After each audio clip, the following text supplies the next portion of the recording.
This episode is sponsored by BetterHelp.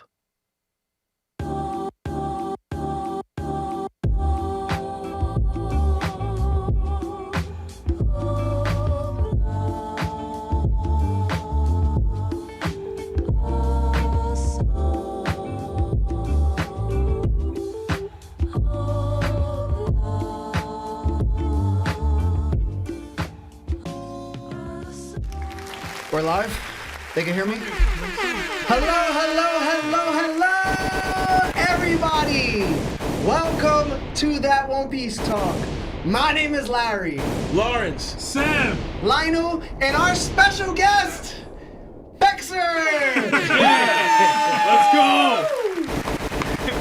We made it. Yes, we made it. Listen, guys, for all the newcomers that are here and for all the people that are watching us for the first time that have never watched us before, this is our first virtual collab. And most of all, I want to say thank you to Matt for being here today, bro. If you guys don't know who Matt is, he goes by the name of Fexr. He has over 240K subs on YouTube and over 120K on TikTok. He's getting his Twitter up, though. We talked about it yesterday. He's getting his Twitter up. But the guy happens to be a very good analyzer of One Piece. We were speaking before this, and he said he recently jumped into anime 2 years ago. And I just want to personally say thank you, man, for wanting to collab with us. Thank you for reaching out to us. And most of all, just, you know, I feel like I told people a little bit of what you are, but please go ahead and, you know, do your thing, bro. Of course, man. I was honestly, I reached out to you guys. You guys did this on short notice. I love you guys for that. That's appreciative. I've been watching you guys for a little bit, but yeah, I've recently got into One Piece like not even like a year and a half ago. I watched the entire, I binged it. It's so good. And so yeah, I started making shorts content on it, a couple long form videos. I do some analysis, I do some fun challenges, and then recently I've been getting into I've done a couple tier lists. I've done some power scaling, so you know, we can argue on that. Yeah, I heard you're pretty bad at it. He's a huge Mihawk stan. As somebody who follows your channel and your I'm pretty account. objective. He's a huge Mihawk fan, and I gotta say, it's Monday, bro. Are we doing an Among Us Monday today? What's up? Man, you're not loyal enough. I was working, man. I was working. My fault. But yes, man, thank you so much for being here, Fexr. Appreciate you, bro. Man, of course, man. Yeah, Appreciate so for everybody that's joining us, again, if you haven't liked the video, please like the video. If you're not following Matt, please follow him.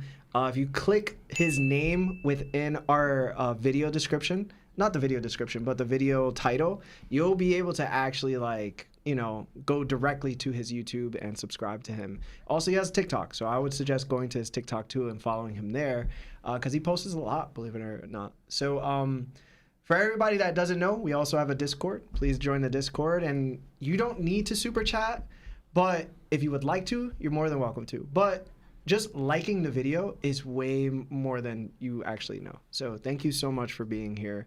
To all the Spotify and Apple Podcast listeners and everybody else listening to us through a cup with a string attached, I just want to say thank you to you, because I know there's a lot of you guys that are like undercover, just listening to us, and also just, you know, working and doing whatever you got to do to, you know, be productive in your lives. So I want to say thank you for taking the time out. But listen, we have a lot of super chats gonna come through. We are gonna read them organically. Today is a big chapter. There's a lot of dialogue that, you know, me, Matt, Lawrence, Lionel, and Sebastian are gonna be running through. So please bear with us if we're not able to read the super chat immediately. I know that you guys watch other YouTubers. I know that they also do sort of the same thing, or they don't get to the super chats overall. We're going to get to everyone this episode, but we're going to try to swing through this chapter and get our thoughts out first, especially since Lionel's going to be here. There's going to be 5 people giving opinions, right? It's not just Mr. Morge or anybody. Like, it's like all 5 of us. So you're going to want to hear from all of us, right? Just give us time. And that's all I'm going to ask. So before we get into the chapter, let's read 5 super chats, and then we're going to start the chapter with our boy Matt. All right. We did get a Chichibukai status of subscription from the Predator Rule 75. So thank you. Thank you. Congratulations on becoming a warlord. Yes. We did get a $5 super chat from Anthony Herrera. It says, "What's good, gang gang? Stuck at Udon with Jack. He decided he want everyone to hit OT with no pay. Larry, I can't with your GARP take. Hashtag Larry L takes." Hey, man. I haven't put out a GARP take. I mean, probably from way back. Yeah. Oh. We got another 20 gifted memberships from our guy Celestial Donkey and a 15-month membership to Yonko Status. Simply put, hashtag Buggy Gang. Thank you so much. W's in the chat for CD for those of you who are being granted with these memberships. Another $2 from Alan Wells. It says, "Would y'all like it if Mihawk had ties to the CDs?" We'll pass it to Fexr. That's your boy, man. CDs. The Celestial Dragons. Oh no, I honestly, I've got a feeling he's got some royalty blood. Him and Shanks dueling, that's not a normal thing. Let's be honest. And we know Shanks is dead. Come on now. I think he just needs ties to like swordsmanship first, and then we could talk about Celestial Dragons.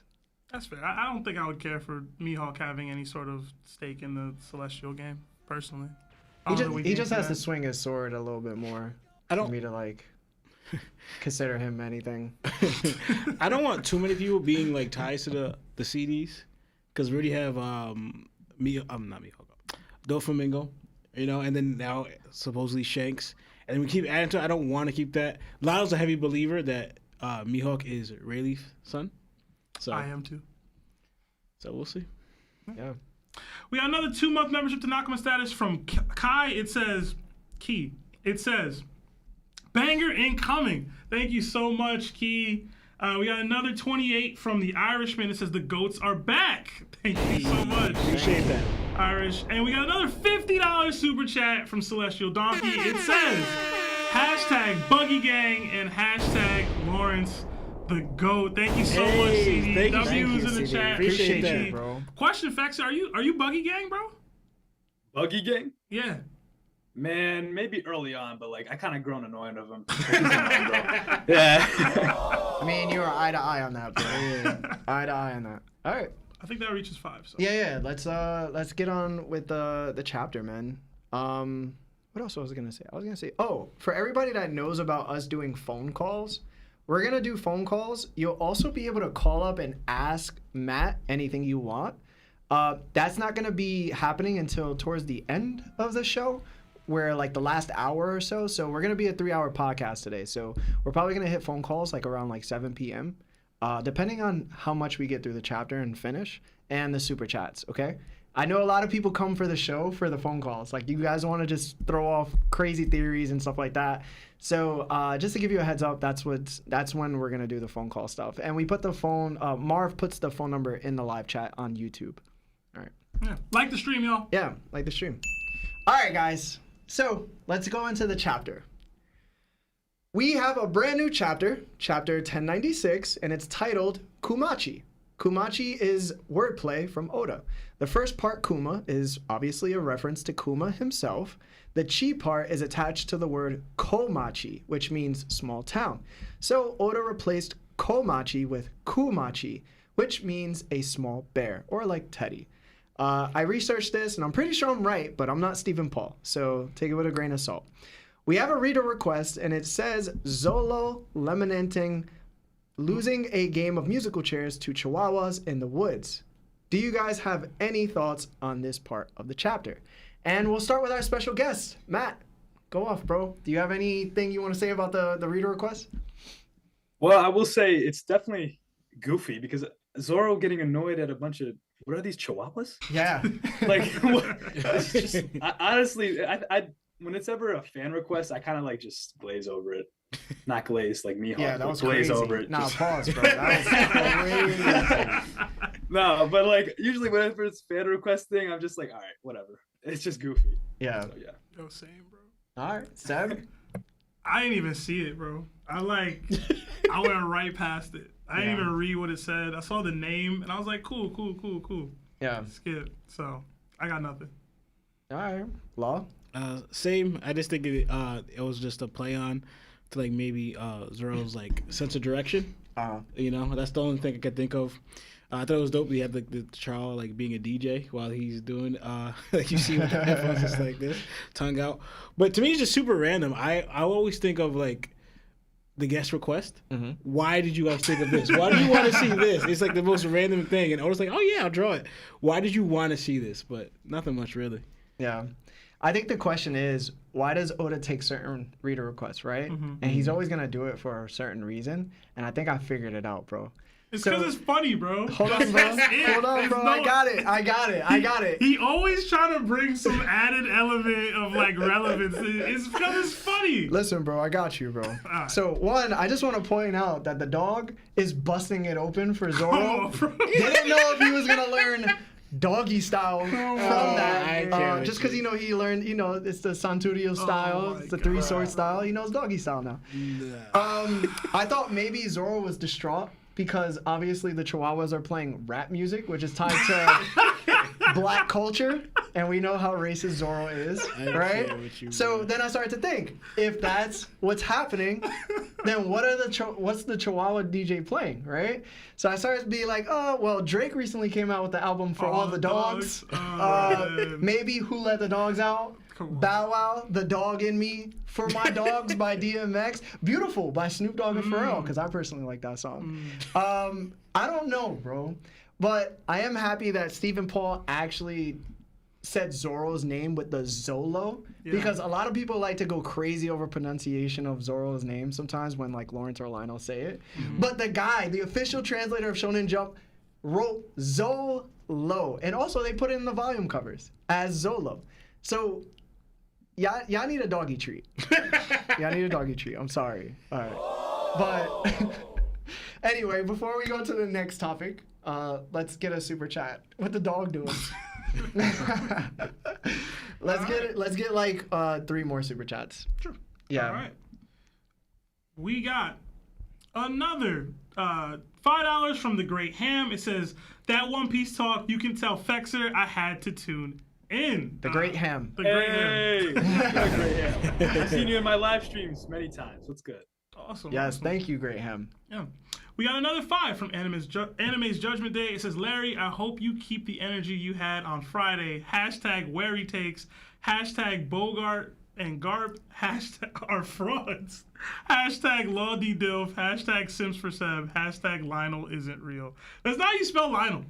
Yeah, that's a crazy way of spelling Lionel. It's Leonel. But thank you, Anime Judgment Day. We got another 9-month membership to Nakama status from our guy, Nick Quavo, the mod. Simply put, Garling. He is an Admiral Glazer and Garling Glazer. I don't know. Yeah, I don't know he's a about Garling Holy Knights Glazer. in general. I know Yeah. he glazes Garling. Yeah.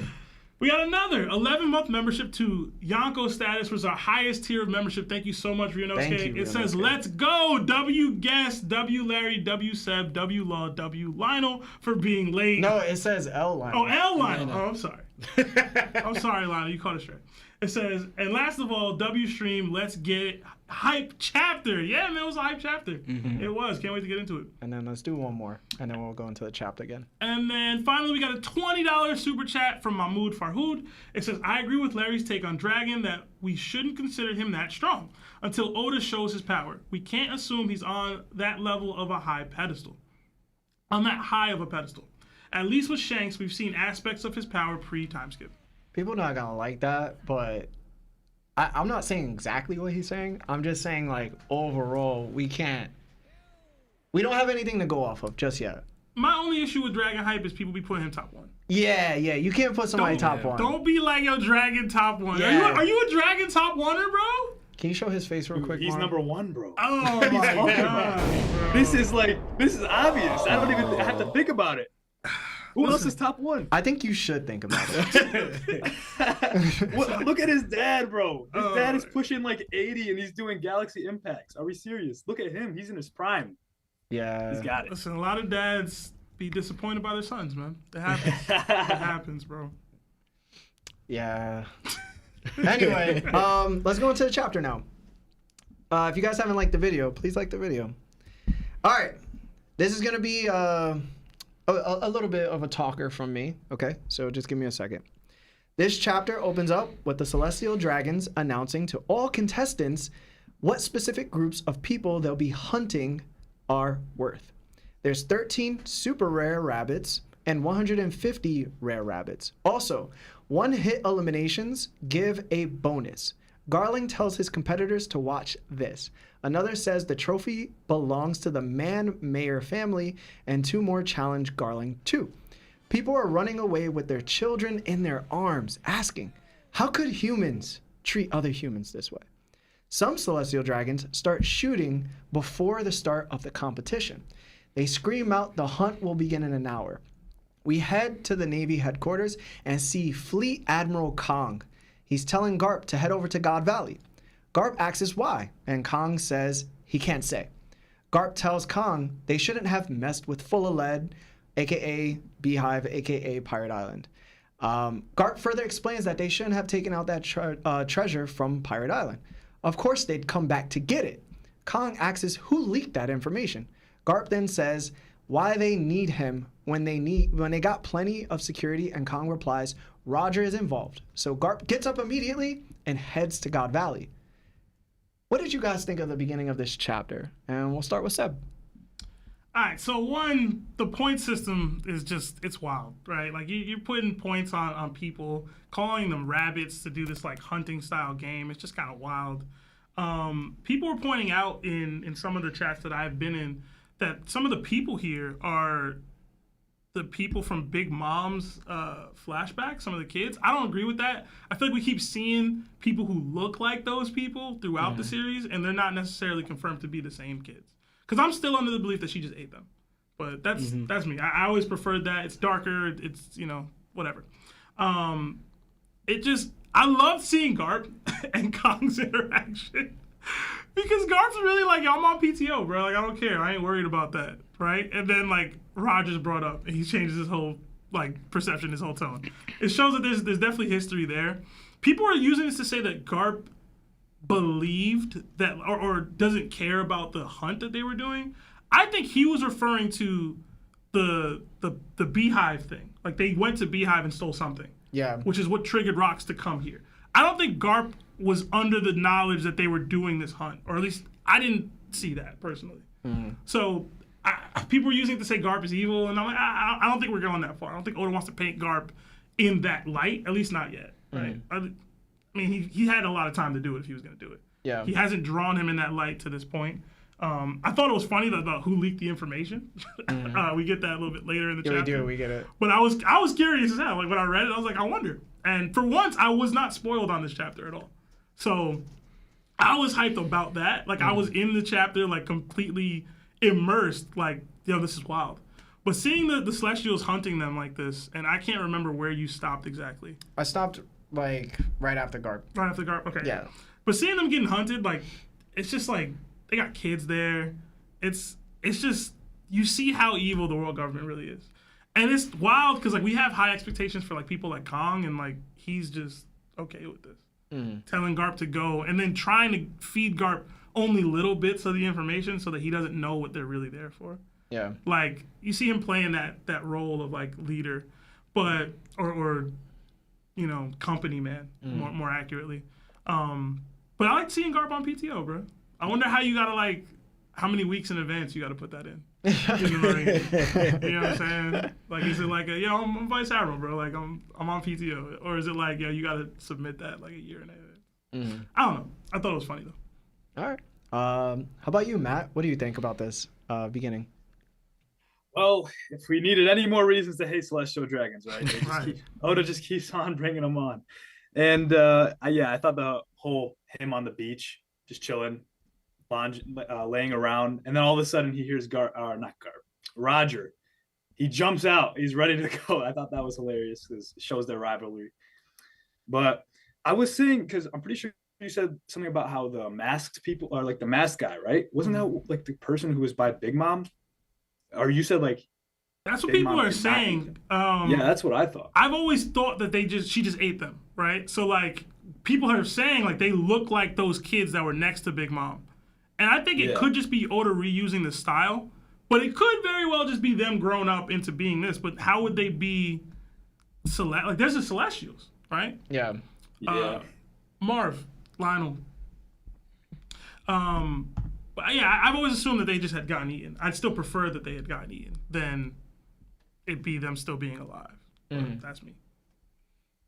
Yeah. I also found it crazy how ruthless Shanks' dad is, and then you see how pure-hearted Shanks is. Or I guess we don't really know if he's pure-hearted, but we know he's at least a nice guy. He stands up for... Yeah, he's talking right now. Hold on, give us 1 second, guys. Lionel just came through. We're just gonna fix the camera. You got here sooner than I thought you would, bro. Yeah, Honestly. a lot sooner. I tried. You know what we gotta do? We gotta do like a Family Matters in this day and age. And then Lionel's like, and there's like a yellow name at the bottom. Maybe that should be like our new trailer. A Family Matters. Can we get away with that? Yeah, I we feel like probably that's wouldn't getting use flagged, the we bro. wouldn't use the Different beat. song. Yeah, we just use a different song. Matt too young to know about Family Matters. Yeah, I have no idea what Oh man, That's crazy. All right, my bad. You could go again, Matt, if you want to finish up what you were saying. Oh yeah, I was just pointing out how like look at Shanks' dad, bro. Like, watch this, children. Like, what is he talking about? We know that there's got to be a little bit of that in Shanks. That's all I'm saying. Yeah, he definitely does look a lot like him. All right, you good? You need anything? No, that was it. All right, Law, how about you? Yeah. So I'm gonna touch up on a little bit more on them running away and the hunting a little later, because that's where more information is revealed. But it's just crazy how I just want to talk about this a little bit, that they're all still handcuffed. Yeah. You know, so obviously because they don't want a fight back, but they just want kind of like a thrill of a chase, but easy pickings for them. You know, because they just like which goes into later. But it's crazy that they're all still handcuffed, and then they're expected to run away and try to survive. You know, but not really throughout this with them being hunted like this. Right, but also to me it goes into touching about the Garp thing. It's good to see Admiral Kong, because again, me and I was talking about like we believe Fleet Admiral Kong. Fleet Admiral You better put some Kong. respect on Kong's name. Is he Fleet Admiral right now? He would have to be. Yeah, he would have to be. I mean, it's a possibility he's not, but he's who's Fleet Admiral. Fleet Admiral before him? Exactly. Right, yeah. And also, he's in the same background that Sengoku was in. Yeah, he's Fleet Admiral, bro. He's Fleet It Admiral, didn't bro. say Fleet Admiral. I think he probably is. It doesn't Does say it it. need to be said that he's Fleet Admiral? Dude, remember when he 40 tried years ago. promoting Garp to Vice Admiral? I mean, to Admiral? That's 20-something years from this moment. Yeah, he's probably still Fleet Admiral for that long. Yeah. Bro, Kong Dad dude, man. Yeah. In the Marines. Well, I mean, not a How good long person. was, how long Not a was good Sengoku person, though. Fleet Admiral? Hold on. Is it more believable that Marco has hockey, or was it Kong being Fleet Admiral? Like, Listen, I'm just saying there's no confirmation that he's Fleet Admiral. okay, bro. There isn't. No, because he's legit trying to employ. Who has the authority to employ Garp? A out? Vice Admiral? An Admiral? Yeah. When have you seen that? All the time. What are you talking about? When did an admiral send a vice admiral somewhere?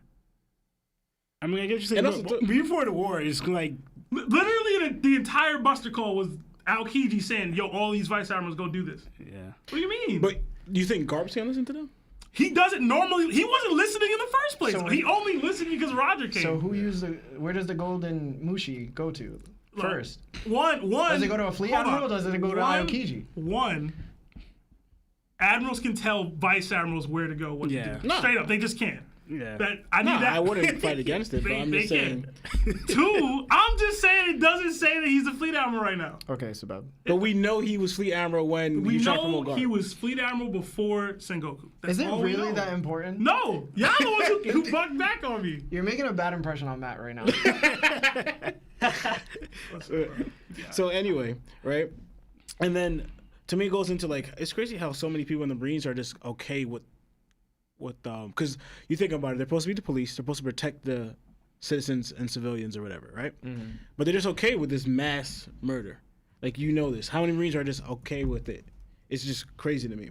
And then to me this kind of shows again Garp's normal stance, because how he views the Celestial Dragons himself, right? When Sabo's stepbrother, right, was saying Stelly. yeah, Stelly was all to Garp when right before the reverie, and he was like, Garp is escorting the Fishman people, right?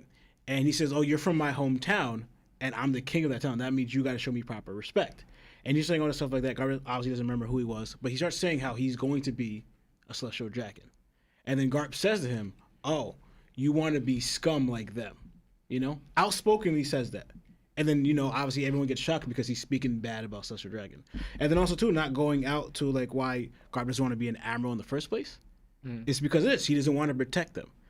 You know, so that also shows that Garp's attitude towards them, and that's why I believe that that Kong is not trying to give him some information because Garp's not going to go. It involves protecting them. But also, he wants to keep it, you know, some things on the wrap because it involves the Celestial Dragons. But I think Garp is just funny with Garp is that as soon as Roger's involved, that's where he shuts out to. And we saw that too again on the same part where we saw Kong being Fleet Admiral, is that Sengoku was going to go with Roger. Then Garp says, "Oh yeah, I'm coming." Then Sengoku's like, "No, stay out of my way." Like pretty much, I'm going after. And Garp's like, "Yeah, I'll let you take the credit, but I'm going after Roger." So it shows like how many times they clashed, which is like Garp cornered Roger many times and everything. But to me, it's also crazy is that because the whole story thing with God Valley, right, is that Garp is known as the hero. They call it Garp. Why didn't they call anybody else? Like you have who's the other admirals at this time? You know, why wasn't Sengoku there, or maybe Z if he's still in service, or other? But like you only send out Garp. You know, like out of all the capable people you could have, it's just Garp alone. I mean, it could be because Garling is like that. Maybe, but I don't know. But yeah, so then that's all I really have there until further. Okay. Lionel, we read up to where Garp was gonna go. Do you have any comments about the beginning of the chapter? Yeah, I was actually thinking a couple of things. I did question that, for instance, out of all the people, you asked Garp. And I'm thinking of why not Sengoku? My thing was pretty much, I don't think Garp actually knows what's really going on. Like, he just said that their field trip. And I think we don't even know how many other Marines actually know, because a lot of Marines are just also on the shoreline protecting them from pirates. Mm-hmm. I don't fully know the whole details of what's actually going on that island. Like, because even Garp, even Kong says to Garp, I can't tell you, but I just want you to go because certain reasons. And he tells, because Roger. And I also found it interesting that Garp seems more to care about Roger than Rox for some reason. Like, Rox, I already told you guys, don't really mess with the Philly and them. But when he hears Roger, I'm going. It's just like, what makes Rox different than Rox? They're probably around the same age, and Rox is probably a little bit older. He's probably from like Kong's generation. Mm-hmm. I think could be. I think the same. Yeah. Right. Yeah, but I think maybe because I don't even know. There's a possibility that, like, we know that Roger and Garp have some type of history or whatever. We don't know the history between Rox and Garp. Like, I don't know if, like, for instance, if Garp even met Rox before it fought him. Yeah. I don't know. But we know for a fact that Roger and Garp fought each other. They have some type of, like, history or whatever. They never describe the history between Garp and Rox. Mm-hmm. So I don't even know if that's something that is there. Like, for instance, like, Smoker is going after Luffy, even though he knows, like, Ace, he met Ace. Mm-hmm. But he didn't really care that much about Ace. He wanted to go after Luffy. It's like, but Ace is a bigger fish. Ace has a higher bounty. But why you're targeting Luffy? Because it mostly goes into Smoker. Luffy is the one that Smoker couldn't catch in the beginning, and that's what he targeted on. So I found it could be a specific reason why Garp's going after Roger than Rox. But I don't know. I thought that was kind of interesting. Or Smoker's just a bum, so he couldn't catch Ace. Yeah. Right? Like, walking L, bro. It's just a walking L. Yeah, I'm not comparing Garp and Roger, but I just found it interesting that Garp was focusing on Roger more. Yeah. But this scene isn't crazy though. Like this, I know you guys probably touched about it a lot already, but the mass murdering thing with the Celestial Dragon, just like that's why I think that's why he wanted to keep it away from Garp as well, because I think Garp would have did something, or would have, like, because he already doesn't like him already, and that's why he's like, I can't tell you if you saw this already. But the thing is, you're sending him there anyway. That's what I'm thinking. You know how Garp feels about Celestial Dragons, and he already hates them and has a stand for them. Why are you asking him to go? And not Sengoku. But the thing is, Sengoku was just willing to go after Roger the same as Garp. No, he's not. What are you talking about? It's not the same. I get you, but we seen at Edward when pretty much Sengoku was signed to go, and Garp is saying, "I'll go anyway," like Lawrence was saying. Sengoku was going after Roger regardless. Something like Roger also acknowledged both Sengoku and Garp. Yeah. Oh, I'm not saying sending in Goku would be a bad idea or anything like that. I'm saying if you have Roger there, the most motivated Marine to stop him will always be Garp. And Kong knows that, so he called him. Yeah, Even though he's on PTO, you don't gotta pay him. Don't even gotta pay him. The only reason I give is Sengoku has to be handling something else that he can't be involved right now. Because so Garp was literally doing nothing. He was just chilling out and doing something. Sengoku must be on a mission or doing something that's prioritized that he physically can't go at the moment. That's the only logical explanation for that for me. Yeah. All right, I'll finish. Yeah. All right. For me, I think there's 13 super rare rabbits because they're calling the native citizens of God Valley rabbits. So there's about 100,000 citizens, and they consider them all rabbits. They specifically call out 13 super rare rabbits, and to me, I'm like, okay, why would they just name 13 people out of 100,000? Why would they be super rare? And I start to think maybe they're like of a special race. Maybe it's a couple Birkins we haven't seen, or like a Skypean, or maybe even like some Onis we haven't seen because we've only seen Yamato and Kaido as Onis. So maybe, we have a Buccaneer, right? So maybe the Buccaneer that Kuma is, there's probably more than one Buccaneer. Who knows? So I would see why they would get extra points for that because they're just special races. Then we have 150 rare rabbits. And I'm thinking to myself, okay, what would be different from the super rare rabbits? And I'm like, maybe these are slaves or considered criminals who have been force-fed devil fruits that make the game 150? a little bit harder. Well, yeah, because 150 is a lot. well, there's a lot of devil fruits. I would have leaned into the 13 being the devil fruit eaters. They're probably not as 150 special. is a lot. Yeah, But that's what I'm saying. Well, the thing is, right, like, they know what devil fruits are very special and which ones are just throwaways. Yeah. That's why they have 6 treasure chests with special devil fruits, such as the Azure Dragon and the Pawpaw fruit, right? Like, I'm going a little bit ahead, so my fault. But what I'm saying is, like, most likely they're giving them, like, trash devil fruits. So it's like, okay, go hunt these guys because it makes for harder competition. But they'll never give them, like, a Logia. You know what I'm saying? Yeah. And I wouldn't be shocked if the Gorosei had kids or grandkids that are participating in the tournament. Just based on Garling and his competitors, I would think that maybe the Man-Mayor family is a descendant or a cousin of probably one of the Gorosei. That would be interesting. And then seeing Kong as Fleet Admiral and seeing how awful the job is overall makes sense to why Sengoku quit. And then I think this will be my biggest talking point, but Garp's reason for coming to God Valley is officially confirmed.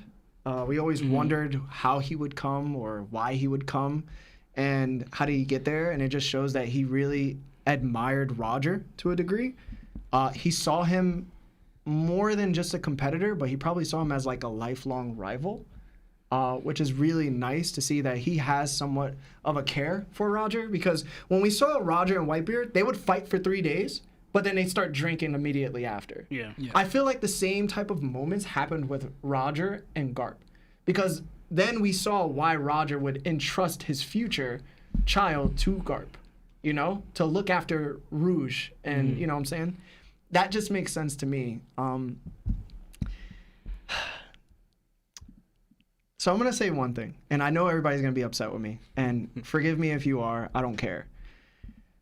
I don't think Garp is a fraud. I think Garp is a coward. I don't think he should have Conqueror's Haki at all. Regardless of why he went to God Valley, he still went.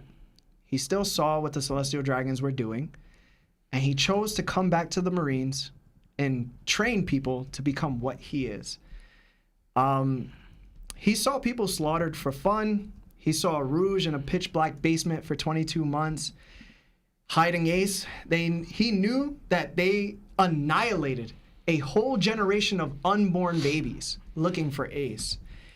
And then he let Ace pass away after Roger entrusted him to Garp.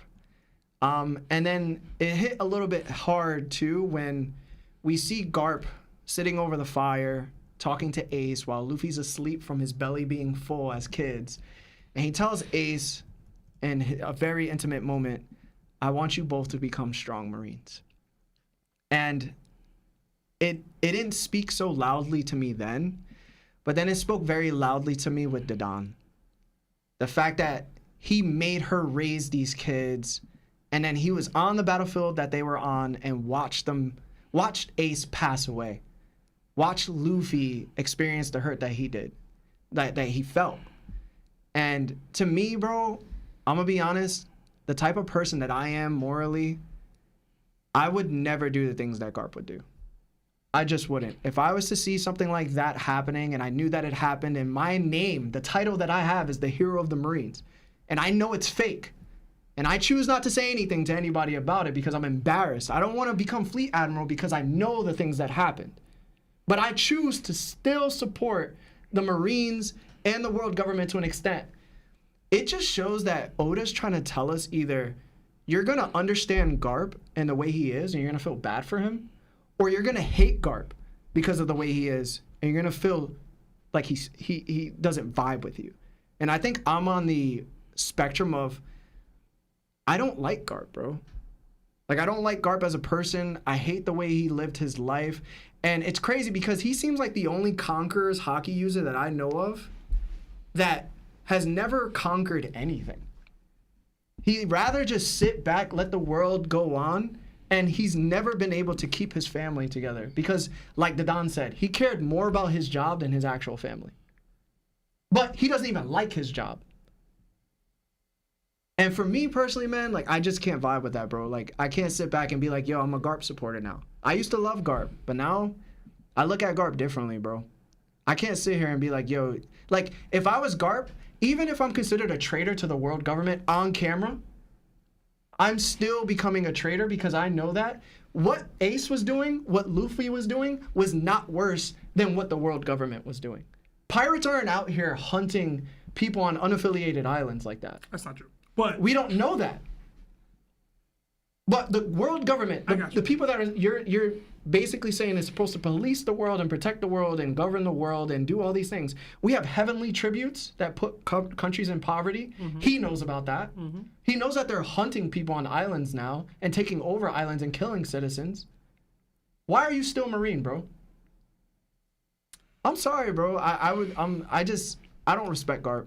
That's crazy. I really don't like that. I actually super appreciate everything you just said, Larry. Yeah. I don't, bro. This is how I feel about Batman. Yo, Fexr. I'm sorry, Matt, if I took so long speaking, bro, but...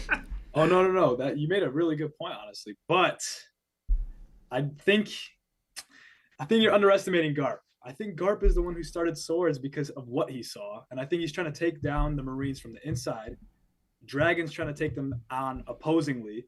And then Luffy's going to be the one, from, like, the external factor that comes in and is the big difference maker in the final war. So I do think Garp will play a big role. I feel like that's being hopelessly optimistic because I think I could push back and be like, this is the reason why Dragon did become a revolutionary. It's because he wanted to become the opposite of what his dad was. He saw that his dad necessarily wouldn't do what needed to be done because he didn't have the willpower to do so. And then it's also like what Garp said recently to Aokiji. He said, you wavering shows weakness for the way you just left the Marines and the way you won't stand on business. And it's like, no, like Aokiji actually did what Garp couldn't. He left the Marines because he saw what happened at Ohara. He saw what happened with Akainu killing other Marines behind the scenes. He was like, yo, I don't want any part of this. But Garp kind of like disrespected him. He was like, yo, you're weak for like wavering. And it's like, bro, come on, bro. You've never done anything in your life to say that you were strong. The only thing you were doing was fighting Roger. That's soft to me, bro, regardless. Like, I'm not doubting his strength. Like, Garp is the truth.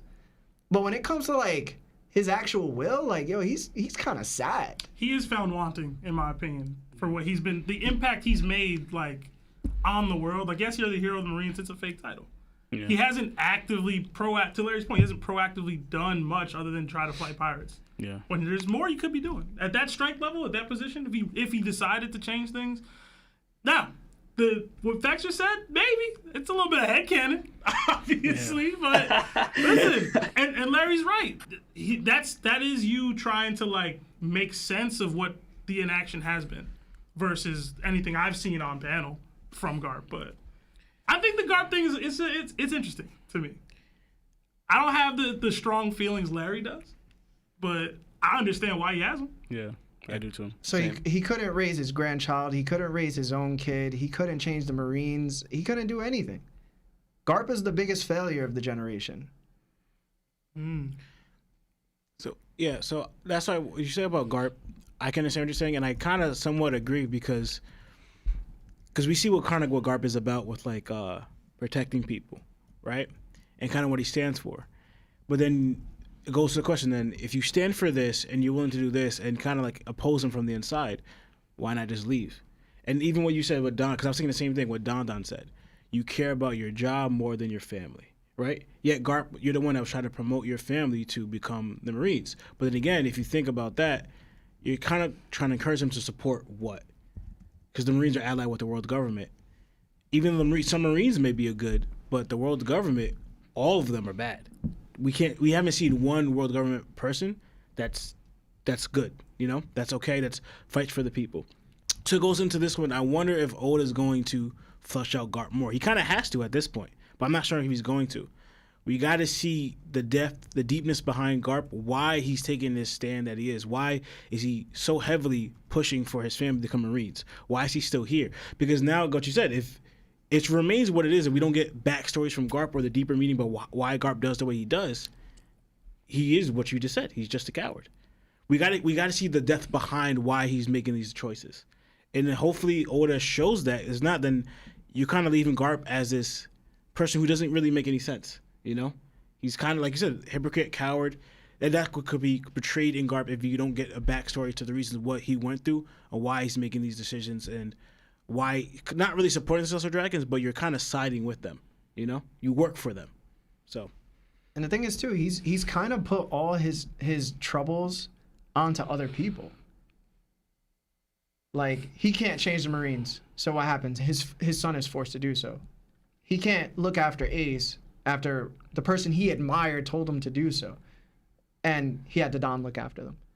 And then he leaves everybody he comes across with hopelessness and destruction and sadness, all because of the things that he couldn't want to do or he couldn't put into play. Like, granted, like Matt said, he might have created Sword. This is the reason why he did so after God Valley. But even so, what's the end goal with Sword? Because at the end of the day, they're not truly doing something. Mm-hmm. Where were they during Marine Ford when Ace was locked? Like what are you planning to do something about your status? You're the most respected Marine of all time, and you couldn't do a damn thing. So you have to rely on pirates.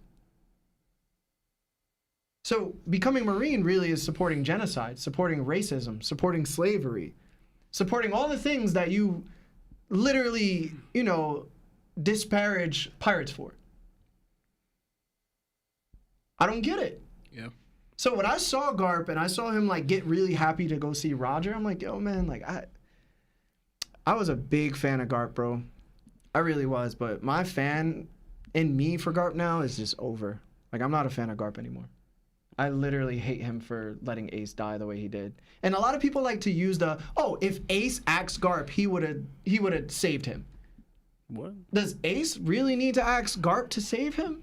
Or does Garp, as a parental figure, need to do so himself because that's technically his guardian? Like, that's his son. That's his grandson. I'm sorry, bro. I'm done.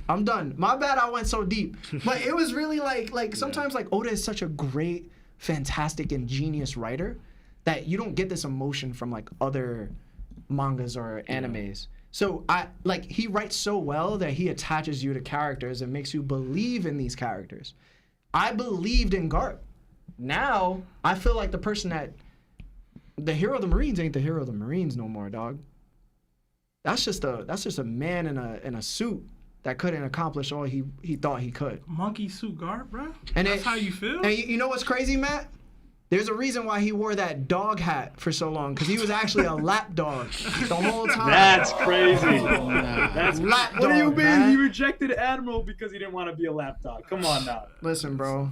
We all knew he was eating doggy treats, bro. That's the reason why we got that reader request in the beginning of the chapter. Represent the dog in him, bro. But I'm done. My bad, Matt. I took so long. So let's read like 5 super chats, and then we'll jump straight back into the chapter. Thank you, everybody that's here, by the way. Thank you so we're much. at 600 concurrent viewers. Thank you for go. being here. I know that's a lot to do with our special guest, Matt, a.k.a. Fexr. You definitely didn't come for us. I just brought the party, bro. That's all I did. If you haven't liked the video, please like the video. Yeah. We got $2 from Aaron Yeager. It says, this message is for Oda. Where is Robin? I mean, it's a flashback. Yeah. After. I don't think she's not alive yet. Yeah, I don't think she is. But, we got another 5 from Sedgefield. It says, good evening from the United Kingdom. My question for you guys is, do you guys have an arc fight that you rate way higher than the community? Oh, man. Frankie versus Senior Pink. I think the community rates it pretty high. I don't rate it as high. A fight. You got one, Matt? Top of that? I would probably have to say, if I were to not roll me. with one not me. that I rank higher above the average person, I'd go with Luffy versus Katakuri, because a lot of people hate on it for being so long and like the animation was mid, but I actually really enjoyed it. I thought it was sick. So that's the one I would rate higher. Law? Luffy vs. Cat is a good one. I'm trying to honestly, I'm gonna go with oldie. Luffy, I don't know how they rate it, but Luffy versus Rob. Rob Lucci? Rob Lucci. Yeah. I feel like these are like the that's top rated like the- fights in the yeah, series. yeah. Right? I was just talking on Discord about Luffy versus Rob Lucci. It's peak, bro. I'm gonna go with an old one, like a really old one that I don't think anybody gives any love. On Baratier, Luffy versus Don Krieg. I thought it was dope. Yeah. I did. It was the arc that got me really like into One Piece. And I thought the messaging behind the fight was dope. And the fact that like Don Krieg kept whipping out all these weapons and stuff, and Luffy just kept like punching at him. I thought that was cool, right? Poison, the golden armor, like him having the spear, like that quote that Zeph has. I always thought it was really dope. Like, he has all this stuff, but like Luffy has this one thing that's making him continue on, and while he'll be able to be Pirate King or achieve his dreams, well, he won't. I always like the messaging of I like the messaging of Baratier in general. I thought it was a great arc.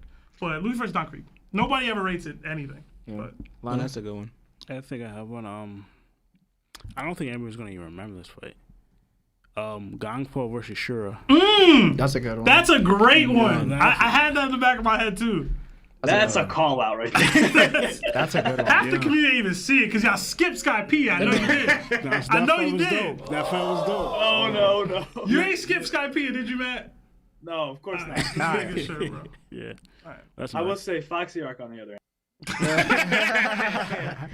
All right. We got another 5 from Alex Vargas. It says, first time catching the live, but got a dip because I'm live as well. Finna bring my clout up so that I can be a guest in the future. All love. Hashtag not Buggy Gang. That is not how you endear yourself with our community, Alex. But I'll have to check your stuff out. I hope you're doing great, man. I want to say thank you as well. Yeah, thank you.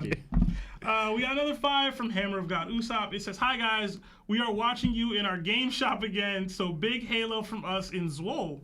Shout out to Broker. All our love and prayers are with you again. Yes. Thank you, bro. Yeah. Prayers, Thank you thoughts and prayers for Broker and his family. Definitely. I don't remember if Hammer of God was that the Swedish? I'm not too sure. I don't remember I don't know where exactly. Swole is, but maybe they're getting swole. Come on. Like, I don't know. The gym session? yeah, gym sessions. We got they're at a GameStop, I doubt it. We got another 5 from Ben Fresh. It says, was gonna donate 100, but forgot y'all some fish money. One, I would be the only labeled Fishman hater, and it's not true. I love Fishman. Lawrence did say a couple racist Lawrence comments. has been teetering. No. Yeah, he's been teetering that line. As soon as I saw 𝚬𝐵, I was like, I hope he joins the crew. And I called, me and Lotto called it. We were like, no, we both did. Okay. We knew it. We wanted 𝚬𝐵 to join the crew firsthand. Didn't you say like them Fishman hoodlums or something like that? I didn't. At some point. I didn't say. He called Arlong a street rat, bro. Yeah, he did. It was more like That did happen. It was taken out of context. I was saying that Arlong is a hood dude. Like he doesn't have. Is he a thug too? Lawrence? Huh? What I'm saying is like you want to compare 𝚬𝐵 and Arlong. They're completely different. Yeah. 𝚬𝐵 is seasoned, experienced. Season. That's a crazy word too. How? He's a seasoned veteran, We gotta move on. We're gonna move on. Calling a twisted. Fishman seasoned is wild. Yeah, that is We crazy. got another 5 from 𝗏𝐬𝐿. It says, Kong was fleet admiral in a weak era. He is Bill Russell. Oh, man. In a weak era, that's Oh, crazy. man. I'm sorry, that's an L take. I'm He sorry. has the strongest pirate crew ever in his era. Like, yo, he has the you- Rocks. He's dealing with Rocks, Whitebeard, Kaido, Big Mom, Roger. Like, 𝙁𝙗, dude, there's so many. Bro. And honestly, I have a whole thing where I'm kind of saying that the generations have been getting weaker. Let's do 2 more. Yeah, we got another 5 from to Mark Thomas. It says, Rocks was going to pack up the CDs. Garp was fine with it, but knowing he had the chance to capture Roger, he went, saw Rocks wilding and decided to jump in. Jump him. Maybe. We don't know yet. Yeah, we just need That's more. speculation. We need a little bit more from God Valley before we make final determinations, in my opinion. And then finally, we got another 2-month membership to Nakama status from Alan Wells. It says, who was Ray fighting? Please don't say Bogard. I don't know, man. There's a lot of people that There's a lot of- Bogart Yeah, has to same. fight. There's a lot of people here, Yeah, bro. Yeah. I can't really say. All right, guys, let's go into the next one. Guys, we'll go back to Super Chats, of course. Want to get some of Matt's opinions as well on this topic we're about to go into. And also, if you haven't liked the stream or joined our Discord, please do. All right, so we head to the New World on Full-A-Lead within the flashback. Pirates state that the Rocks pirates have left already and they need to catch up. Back at God Valley, there's a lot of Navy ships. It's said the only reason Celestial Dragons are doing this are to take over this island's resources. It's said that all 100,000 people on the island, otherwise known as rabbits, will be eradicated in 3 weeks. Citizens have targets on their backs. Ivakov tells them that usually when they have these games, no one survives. They only told citizens that they'll live if they survive because they want them to have hope. It's not fun to them if people don't have hope. We see Garling going for high-value rabbits, and back at Merijoa, they're cheering on as if it's the Super Bowl. A fishman bites off Ivankov's chains. Guinea finds out that the prizes for the games are devil fruits. There's 2 confirmed, the mythical Azor dragon and the pawpaw fruit. Ivankov states he wants them to eat them, and Guinea says she sent out a transmission about the island outside so people heard it like a couple weeks ago. Kuma volunteers that he'll get the fruits, and Ivankov says he'll protect them. What did you guys think about this part of the chapter? And we'll start with Law. So yeah, this goes into what I was saying before when I said I was going to touch up on it later. Is like they're handcuffed, right? But now they're also given this false hope that, oh, if you survive 3 weeks, we'll let you go, or that you'll be able to keep your life, right? But you're handcuffed. Mm-hmm. But the main thing is that, again, they want the thrill of the chase, right? They don't want someone just to lay down and accept it because you have no hope. But if I believe you have a fighting chance, survive, it makes it more interesting to your hunters, right? Showing kind of like how, again, not that we need to keep adding on because we kind of get the point already of how evil, sick, and twisted these celestial dragons are. Like they're pure evil. Like there's no way to look at them otherwise.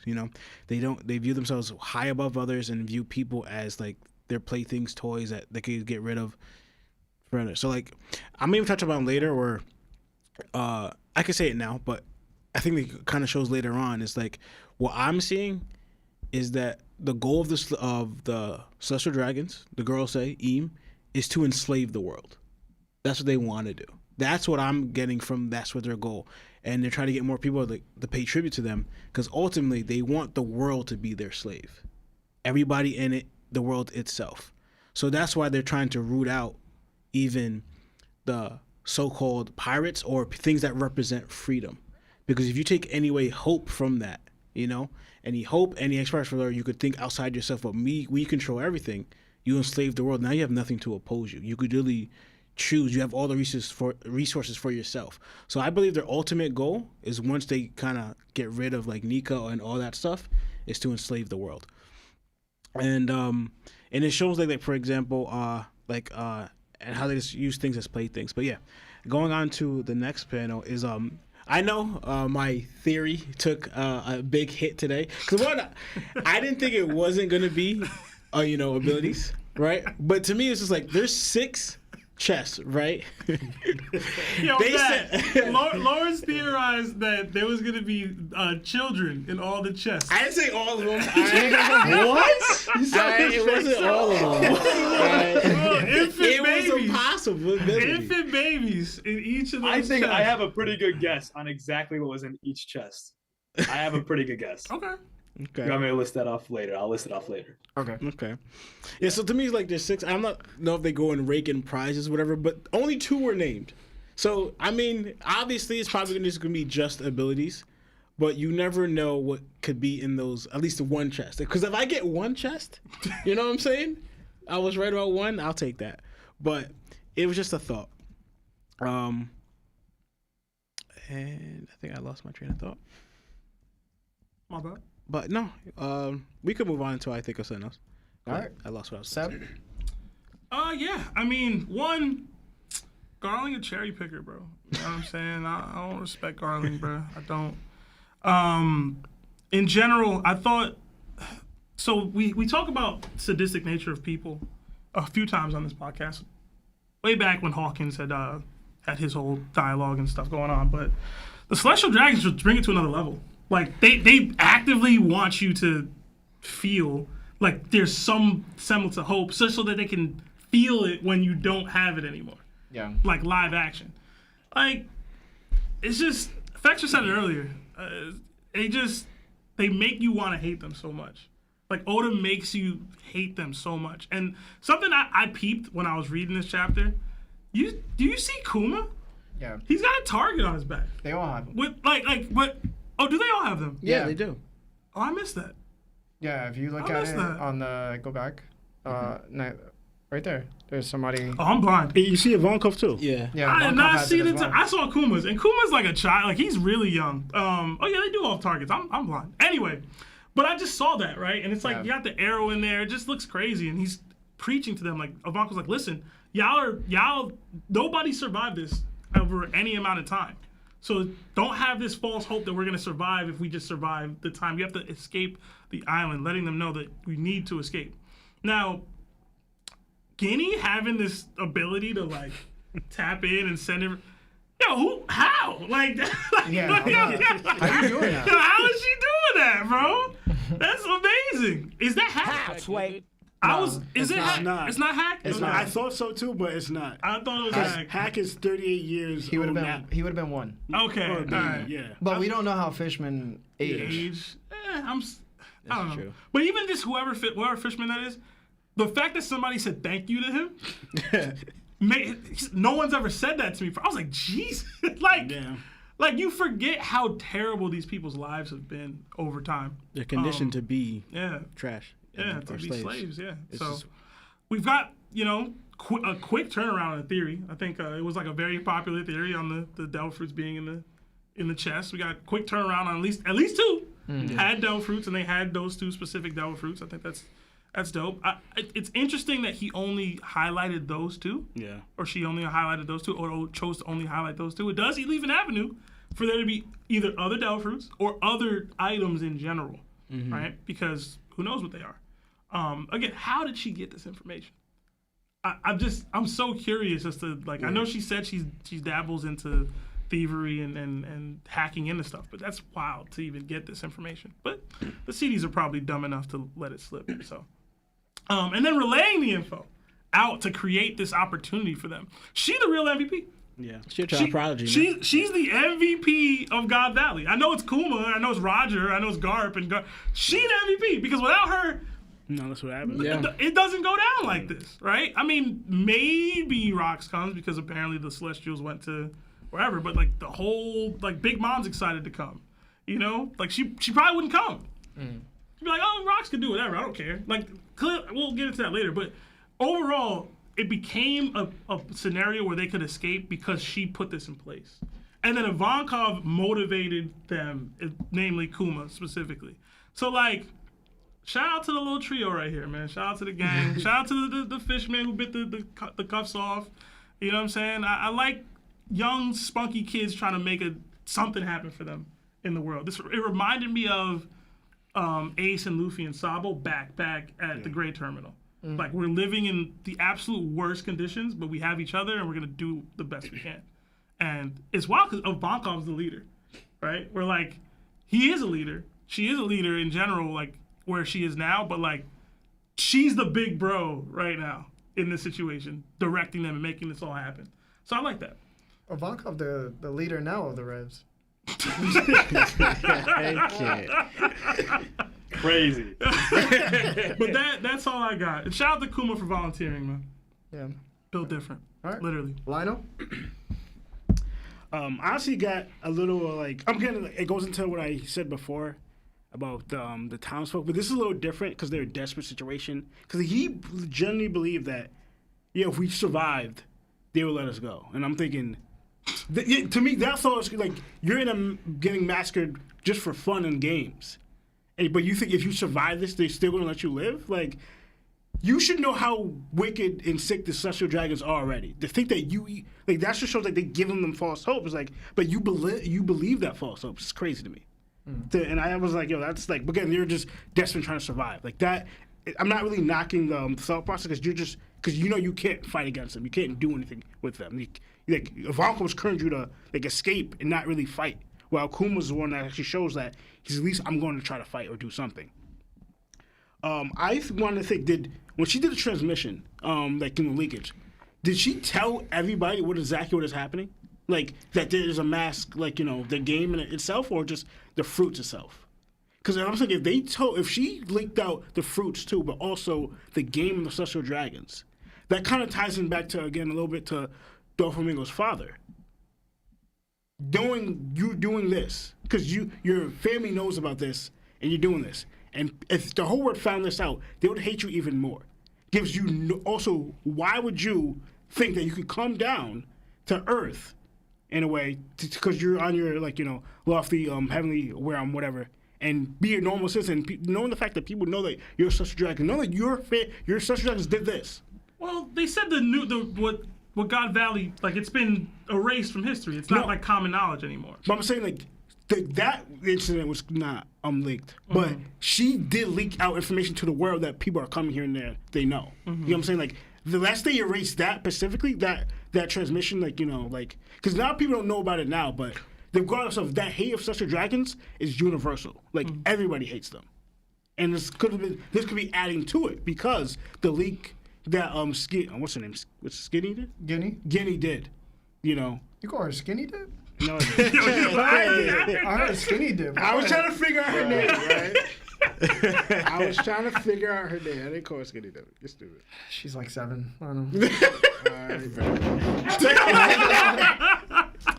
I can't with you. I was trying to figure out her name. But also I thought I'm kind of glad, too, that, because I thought about, with Big Mom, giving the fruit to Dragon afterwards and after the Rocks, I thought possibly that Rocks might have the fruit. I'm actually glad that this is confirmation that he doesn't have it.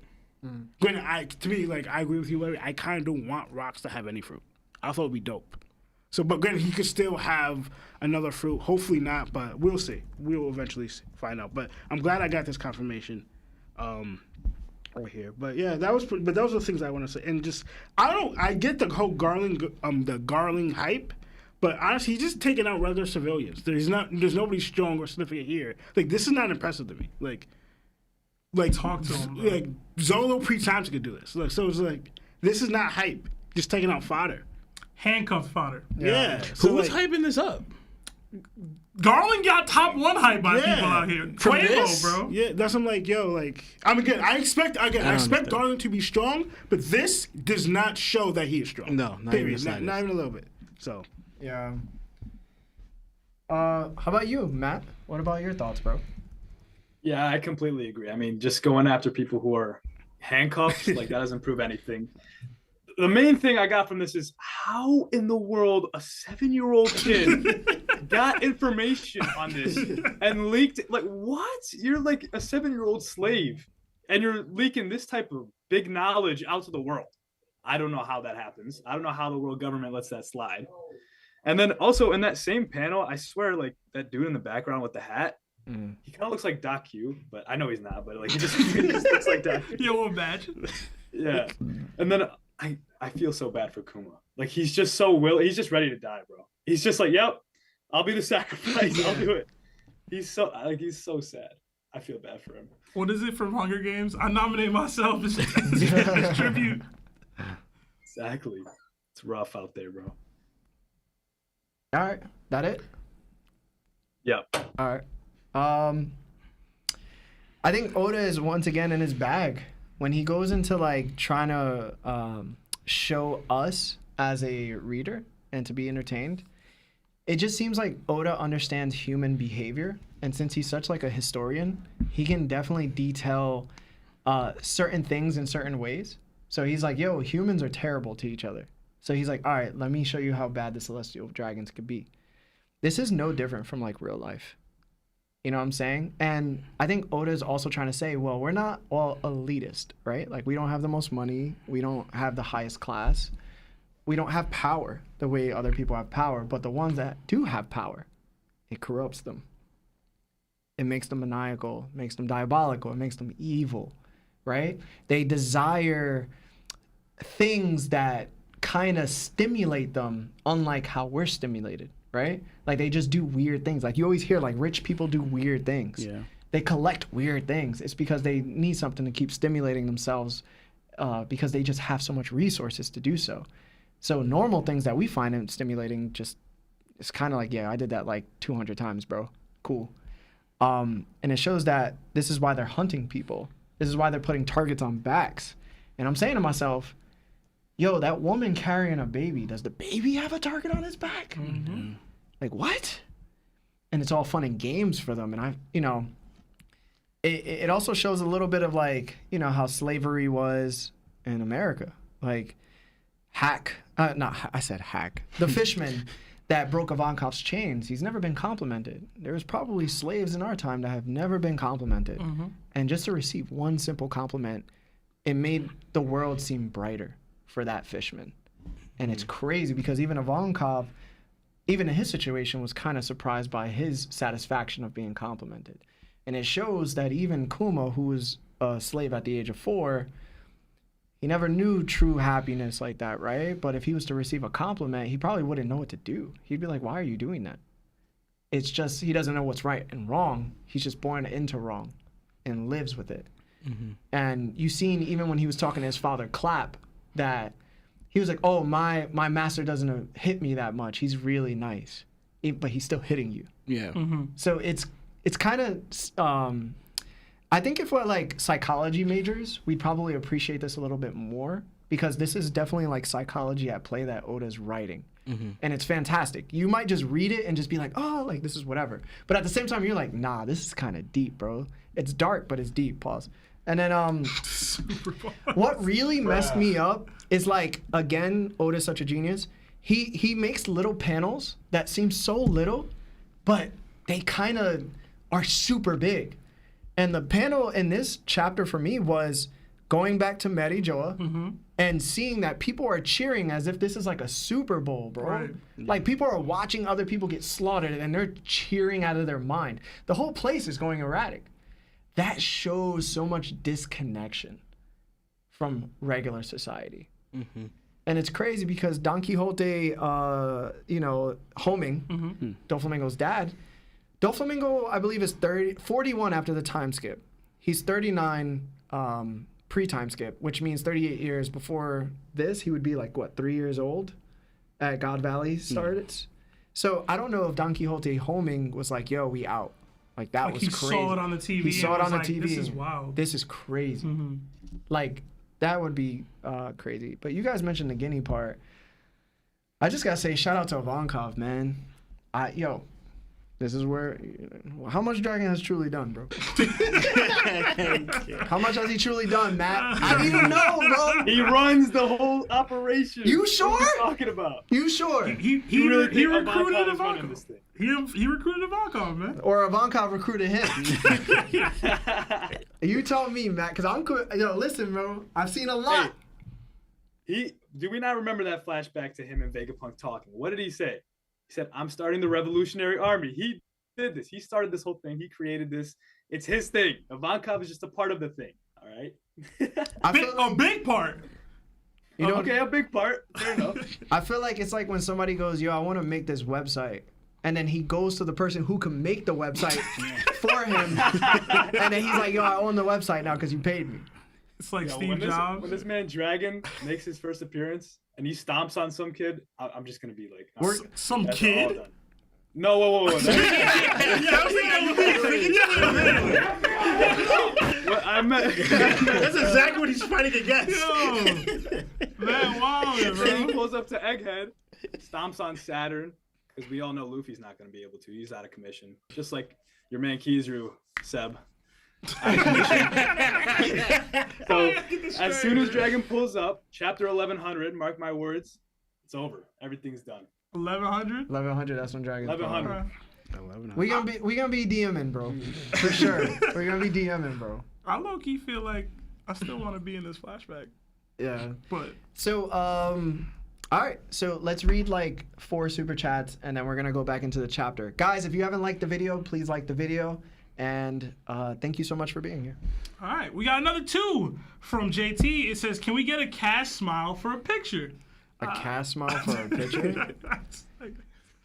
Everybody smile, bro. I don't know, man. We got another 2 from Yunosuke. It says, "Yo, amazing take. Wary. #Larry speaking facts." Probably in regards to your GARP take. Yeah, probably. We got another 5 from Yunosuke. It says, "You know what? You know, I want to see someone lose their will and in turn their conqueror's hockey as well mid-fight, and maybe against someone like Blackbeard gives him a feat." I think the closest thing we'll probably ever get to that was Katakuri. Yeah. Lose their will and conquers? Look, do you mean like Blackbeard takes it away, or during the fight he literally just because they're conquerors? That's Blackbeard not about to do all that. Listen, bro. You people just keep looking for reasons for Blackbeard to be strong. and the whole point of being a conqueror is that you don't lose your will no Yeah. matter what. Yeah. Yeah. We got another 6-month membership to Nakama status from Project Iceman. It says, "When the head world government of the establishment is toxic, then the limbs, the Marines, will have no choice but to become toxic itself." I can agree with that. I can definitely agree with that. That does not mean you need to succumb to that toxicity. Yeah. We got another 5 from Bellis. It says, Unless it's like a little Spanish Latino. Come on, then bro. you probably want to. Come on, bro. We got another 5 from Bellis. It says, "My Tuesdays work are always fire and easy because TOPT makes it go by so fast. #Spotify gang, #TOPT gang, #where's Law's cosplay at?" Oh, they probably saw us dress up. That's why we went to a party, me and Seb. Yeah, it was a good time. Yeah. We got another Those 280. fits were fire. Oh, thank you, Thank you. We got another 280 from King SSD. It says, "Larry got beef with the whole monkey family." Not Luffy. Nah, not Luffy. Not Luffy. Yeah, I'm a fan of Luffy. And finally, we got another 50D. I don't know what that is. It's okay, bro. We'll say 50. It's 50P from D. It says, "Then is Sabo good or bad? Are Marine soldiers bad?" What did Doflamingo say, Matt? Whoever during Marineford, whoever wins this war will be the person who chooses what's right or wrong. Yeah, Comes exactly. justice. I mean, that's kind of just how real life works too. Yeah. The winner of the war always decides who's actually right and who's wrong. It's literally how everything works. Yeah. Crazy. Yeah, good or bad is a spectrum. You make those decisions yourself. What's It's good, what's bad. It's usually because the persons who won are able to, in a way, kind of write history. So They they able can to white out their sins. Yeah. So Or That is a bar, J. Cole. All right, let's keep going. All right, guys. So we're gonna continue. For everybody that's watching for the first time, I know people, struggling a little bit late. We're gonna do phone calls. It's gonna be towards like 7:30, but we still got like 3 questions to go off of. All right, and then we're gonna give some time for Matt to, speak about whatever he wants to speak about, and then we'll read super chats. So again, it's a packed show, but thank you for being here. And if you haven't liked the video, please like the video. All right, we see a ship explode. Navy notices it's the Rocks pirates, and they've come with other infamous people too. Then we hear someone say, "You waste your time, Navy. Follow me, Rocks pirates." Then we see the crew in full glory. Whitebeard, 𝘚𝐸, Big Mom, Kaido, 𝘆cie, Captain John, and 𝘆𝐿𝐼𝐴, the former empress of the 𝘎𝐻𝐻 tribe from 1 generation before 𝘎𝐸 and 3 before Boa Hancock. Whitebeard yells out, "Not so fast, Rocks!"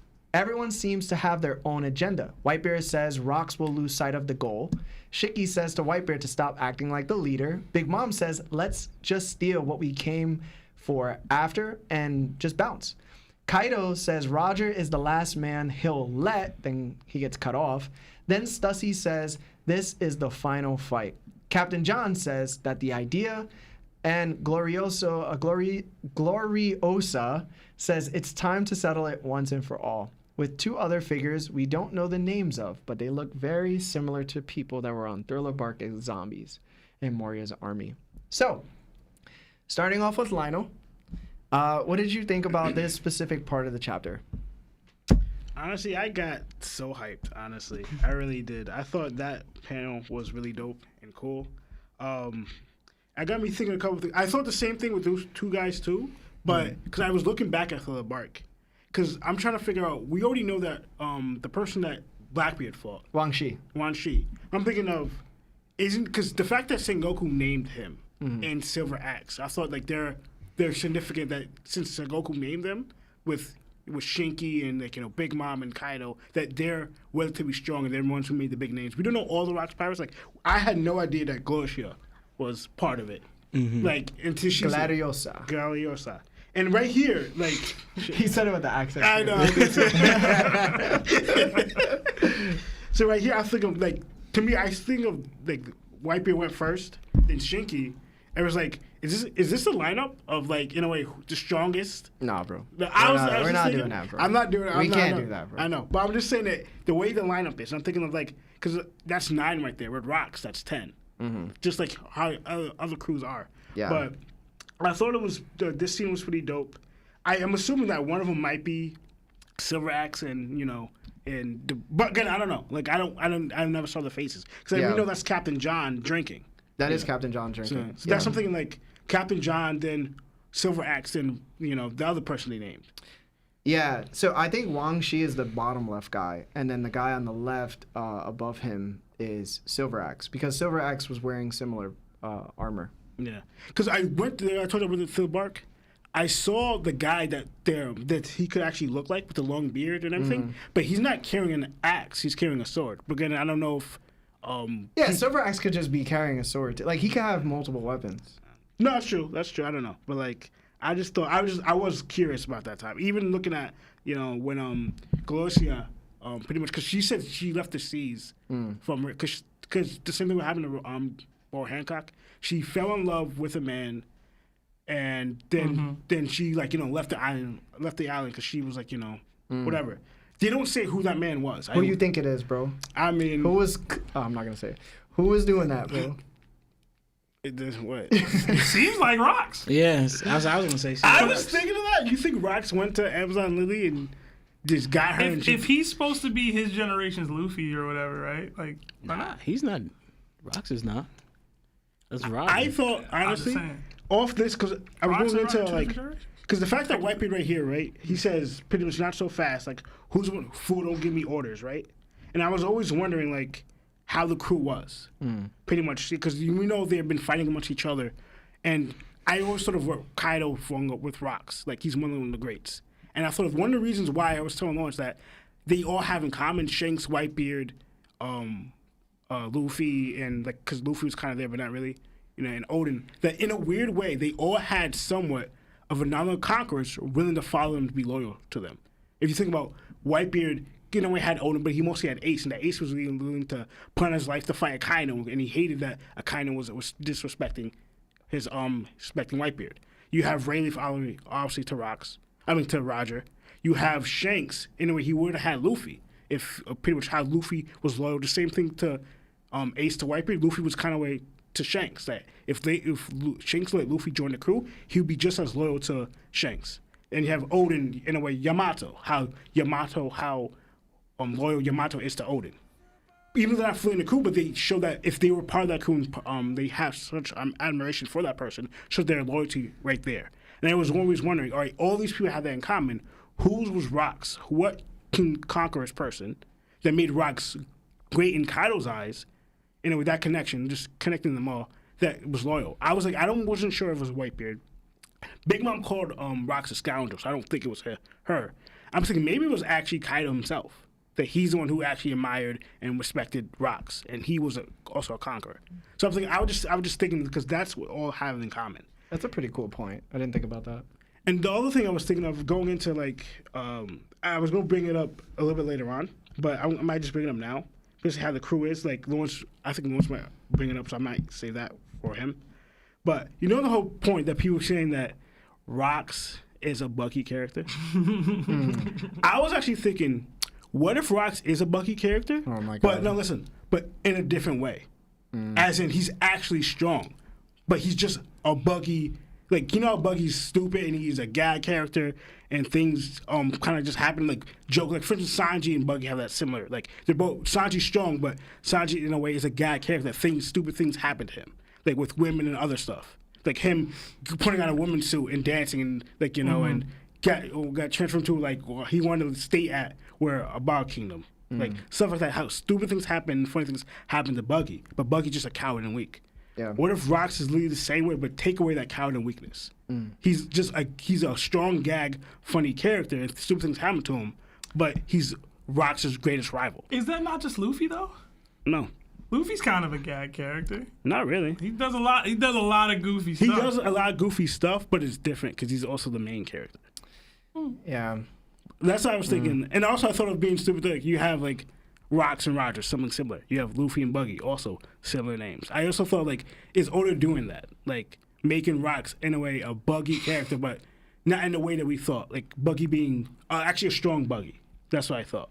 Because again, I'm mostly going by their crew dynamic and how they're viewing Rocks himself. It's the opposite of how Buggy's crew views him. How they view Buggy or this person. There's he's a scoundrel. Or Rocks, you're an idiot. But Rocks is actually strong, especially when I've seen the last panel. I'm not going to bring it up now, but especially I think what happened at the last panel shows, now Rocks is that dude, but just how his crew views him, he's probably also a Buggy character. That's what I thought of. Wait, You said everything that doesn't make him a Buggy character. But I okay. know, but I'm going by personality-wise. Okay. I know, I'm going by personality-wise and how he is. You can be a quirky, wacky guy and be strong, bro. Yeah, that's what I'm be making. Luffy. Wait, what were you gonna say about the crew that you said I was gonna say? No, you just said. Oh, I don't know what you're talking about. You said pretty much you were referencing them with the Blackbeard part. Oh yeah. Okay, never mind. Yeah, I'll say it. All right. Matt, your turn. Yeah, so where did you guys end off? Because I actually had to go pee in the middle of that. It's just that page, that double page spread with of the just, Rocks okay, Pirates. them being introduced? Yeah. Okay, yeah. So obviously, fire introduction, just blowing up a ship. That's a way to make an introduction, isn't it? And then we've got, finally, the Rocks Pirates introduced in manga. This is crazy. And we've got 𝘚ષI, who's confirmed now. I think there was like a small percentage of people who did not think so I think we know Weevil is actually Whitebeard's son now. I don't know how. Still but not I guess. confirmed. Still not confirmed. I think it's a probability. He the And baby. then Granny Neon. I didn't know she was on the Rocks Pirates. Do you guys know that? No. People had theorized that the one before Shaggy was, but No, she is the one. she is the one before Shaggy. Yeah. So that Shaggy was. Oh, okay. No, the one after Shaggy. There's one that's unknown. So it's Boa Hancock. Before Boa Hancock, there's an unknown Kuja pirate that we don't know about. Okay. She doesn't exist apparently, but she was ahead of. She was there. She was the Empress. The one before that is Shaki, and then Right. before Shaki is That's what I meant to say. Gloriosa. But people had theorized that Shaki was just because she was like, oh, I've been a pirate for a long time, and Garp chased me 40 years ago. So it was like, all right, rocks, that kind of just lined up. But go ahead, Matt. Yeah, so then Granny Neon being a part of that was very interesting because I was like, well, this is just brand new information right here. Like, Oda giving us more questions. Wow, that's not a surprise. Yeah. And then obviously Whitebeard just shrugging off Stussy. That was a cool moment. Like, he's like, all right, bro. Like, we're not here for that. We got real business to handle. Shiki is so mysterious to me, man. Like, what? Like, I just want to know what he's doing right now. Like, how? This is the same man who broke out of Impel Down by himself by chopping his own legs off, using like little like toothpicks as feet. Like, what? I don't understand. He's so mysterious. The rest of them too, obviously, because we don't really have a lot of information on them. But yeah, based off of those 2 pages, I mean, it was just sick to see them finally properly introduced. Yeah. Right. Yeah. All right. What about you, Lo? So yeah, so we finally get to see the Rocks pirates, and so I'm gonna tackle here like pretty much good. It's funny what Lana was talking about, not necessarily that Buggies thing, but you hear it's like follow me, Rocks pirates, right? And we think of one of those who's like, all right, guys, follow me, and I was like, man, I ain't following you, bro. Like, you know, because you see what Whitebeard's response, and they're all not really jumping with Rocks. They're kind of like they said, they all have their own agendas. And this is where I go into like where it kind of where I find in common with the Blackbeard pirates, because going with what Blackbeard said when how he got 𝐿𝐼𝐸, and he was like, it's not like we're all Nakama here necessarily, right? He goes, we're all kind of have similar interests or our own interests, but we're all kind of just banded together to achieve those interests, right? So that's where it shows that the Blackbeard pirates and the Rock pirates may have something like that in common, right? Where even though I do believe that the Blackbeard's pirates, though, like most of them kind of actually view him as their captain. They actually follow Blackbeard. At minimum, those first 4. Exactly. Yeah, the first 4 definitely. The other ones, you know, maybe a little more so. But in this one, it kind of seemed like clear as day, that they all have their own agendas, right? And it goes into like, I don't know what their agenda is. I guess, you know, Rocks wanted to rule the world, but also the treasure here that they took. Apparently it's very, very important to them that they're willing to do all this, you know? Because kind of pirates kind of tend to, like, you know, do their own thing or stay away from the Marines and government because they don't want them in their business. But this one, heavily, they know, kind of, I guess, know what's going on, but they're attacking Sister Dragon. So that means you're going to get the full might of the world government and the Marines on you if you're a pirate attacking the, you know, the Celestial Dragons. But it's interesting here. We got more information that we didn't get before because we always just thought it was just the Rocks, Roger, and Garp. No, there's a ton of different other pirates here. Yeah. That's I guess they heard it from Phil Led or whatever, but they're all here. So like, what is this treasure? Because then is it exactly Rox's treasure? But it was, I guess, on the island or whatever. So what does that have to do with your overall goal? What's the interest here that they're trying to get? Because I'm not gonna touch it later on because that's there. But that they all have their parts. Because like even like Big Mom, Kaido even says it. Like, what were you gonna do with it? You know. Like, she has her says on it for a reason. And then Kaido's words is interesting to me that he kind of says, Roger's the last person I want to get his hands on it. For what we know, Roger didn't really have any interest in fruits, you know? So, or, like, did he, you know? Was the fruit he wanted to eat taken by somewhere else, why Roger never had a fruit, you know? Because to me, I always kind of felt like, again, with Shanks, we noticed that so far we can tell that Shanks and no one in his crew has an ability. And what we can see in Roger's crew was something very similar. The only person that had the ability we know was Buggy. But he wasn't a really contender on that crew, and he also ate it not on purpose, right? So what would be in this treasure that has Roger's interest, that even Kaido says, I don't even want him, he's the last person I want, you know?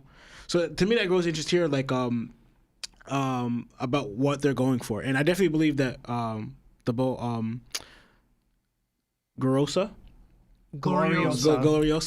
she fell in love with Rocks. To me, that's hands down. Because I thought of, like, is it Whitebeard? Because I felt more like that. But if we go on a similar to, like, how Bowen Hancock, you know, feels for Luffy, right?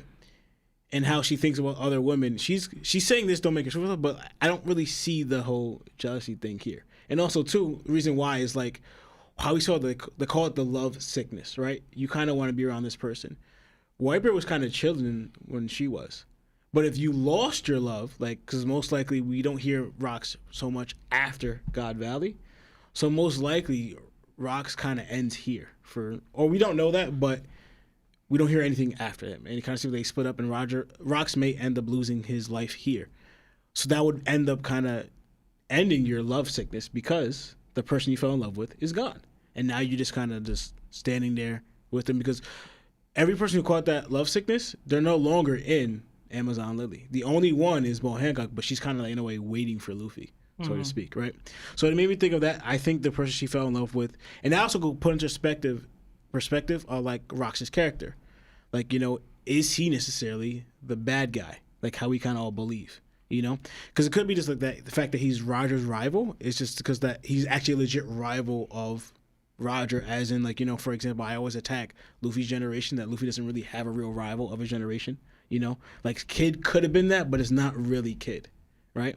And going by, like, Roger, he had a bunch of rivals, but, like, what if showing that Roger and Rox, they're actually really were contending for something similar. So showing that, right, Luffy kind of stands alone in an aspect. It's like, all right, Pirate King, everyone kind of says it's going to be the Straw Hat Pirates. Even in the world, in One Piece, they kind of see, like, he's the favorite, right?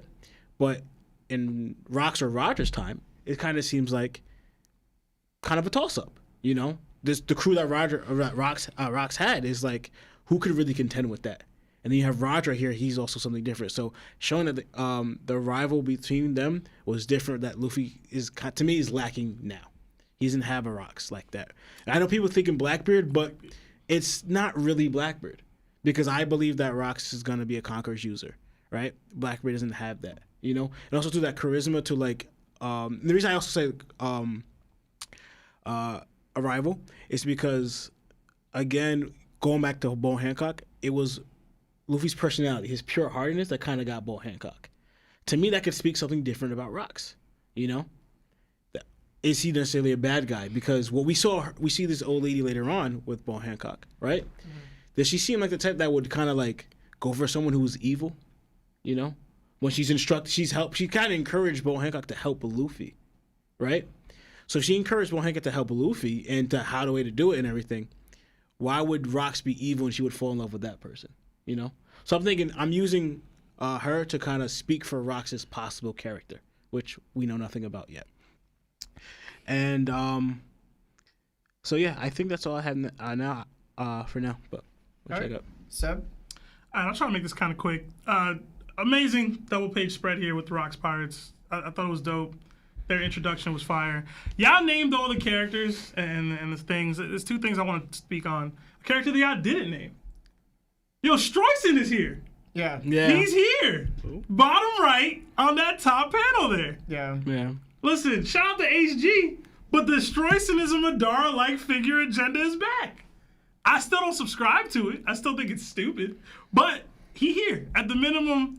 That's because he's with Big Mom. He's here. Speaking of Big Mom, she had them Yitties out, bro. I don't know if y'all peeped them. I know Larry peeped them.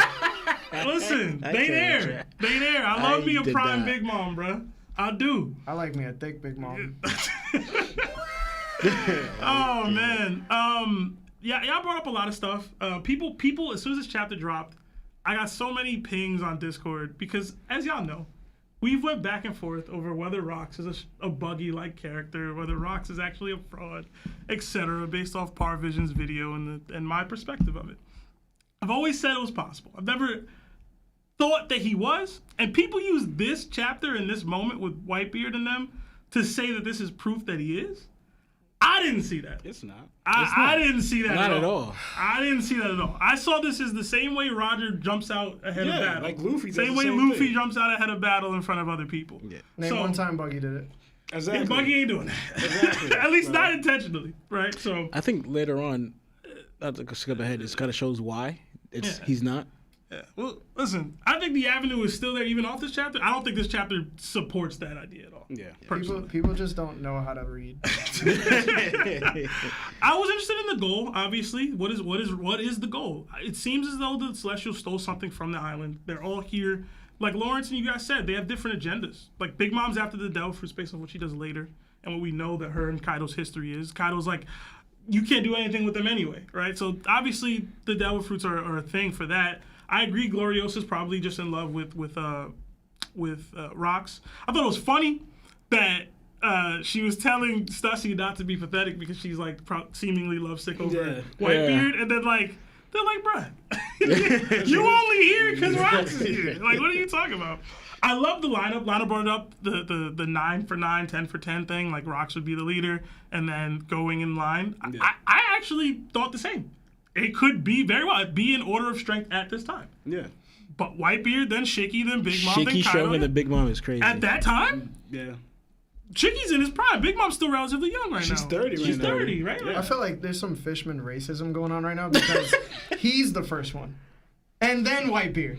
All right. I'm talking about in the panels. In the separate panels. Nah, and that dude not stronger than Whitebeard, bro. I don't care who he is. You looked at face, man. You looked at his lips and you said, nah. He ain't getting no love, him, bro. He ain't getting no love, bro. In general, terrible. Listen, y'all ain't even bring that dude up. So I don't hear nothing. I have a chance. Yo, but I didn't notice that. Did you notice that? The 3 crews that have Fishman? Mm-hmm. Yeah. You need to have a Fishman crew. You forget Whitebeard too. Yeah. What? Oh, 4 crews. I don't. Yeah. Oh yeah. That's right. All of them had Fishman on them. Yeah. Big Mom got Fishman. Shanks need to get a Fishman, man. So does Kaido. When? Can we keep going? I'm just, y'all threw me off with my take. It's your fault. I'm talking about the great crews. My bad. Damn, now Big Mom and Kaido not great crews? That's crazy. Anyway. Shout out to 𝑚, bro. Shout out to 𝑚. Shout out to Captain John. Shout out. I was curious as what Kaido was saying in regards to Whitebeard. Lawrence brought it up. I mean, to Roger. Lawrence brought it up. I also love that Big Mom was like, yo, slow your roll, bro. You don't want those problems. You don't want Big that Mom. sauce. You can't handle Roger, bro. You ain't like that. But yo, they're trying to settle it once and for all. What is it? Yeah. What is this thing? What is this beef? What is this culmination that they're all down to come here for and act on? So, but that's all I got. I was curious who that guy was. Y'all said Wang Ji and Silver Axe. I don't know. He looks pretty cool though. Yeah, both of them. Yeah. Larry? Finally for me, I would say that when I did read this chapter, yo, bro, I got up from my seat. When I tell you I was so excited, Matt, bro, I was like, yo, about time, dog. I've been wanting to see the Rocks Pirates forever. I'm a bigger fan of the Rocks Pirates than I am of any other crew.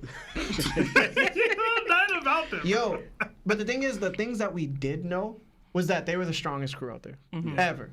And there's no other crew currently right now that can currently compete with them. Yeah, that's true. That we know of. Ever. In the history of In the history of One Piece. So it's like, that whole buggy theory of Rocks being a buggy, yo, you're weird, bro. You saw something that entertained your brain and you thought that it was funny and you thought it was cool and then you turned it real because honestly, that's what buggy fans do. They make you think like, yo, he's the man, but he's really not. Yo, that's never gonna happen with Rocks. It just never was. It was never in the cards. You can never put 3 conquerors, or maybe even 4 if 𝑚 one of them, under a person and they follow him. Hold on now. I will say, the dynamic is being dived into. They're not out here just following Rocks. You was out here, he made them bend the knee and that's not the case. The dynamic is not that.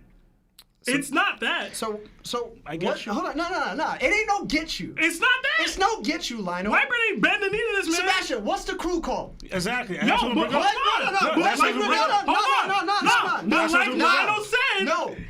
No, I ain't say that. I said, what is the crew called? Yeah, exactly. What's this crew called? What does the flag say? Yeah. What does the sail say? It says Rock. All right, end that. Nah, So, they are but the Rock. Crossskill got Buggy at the front.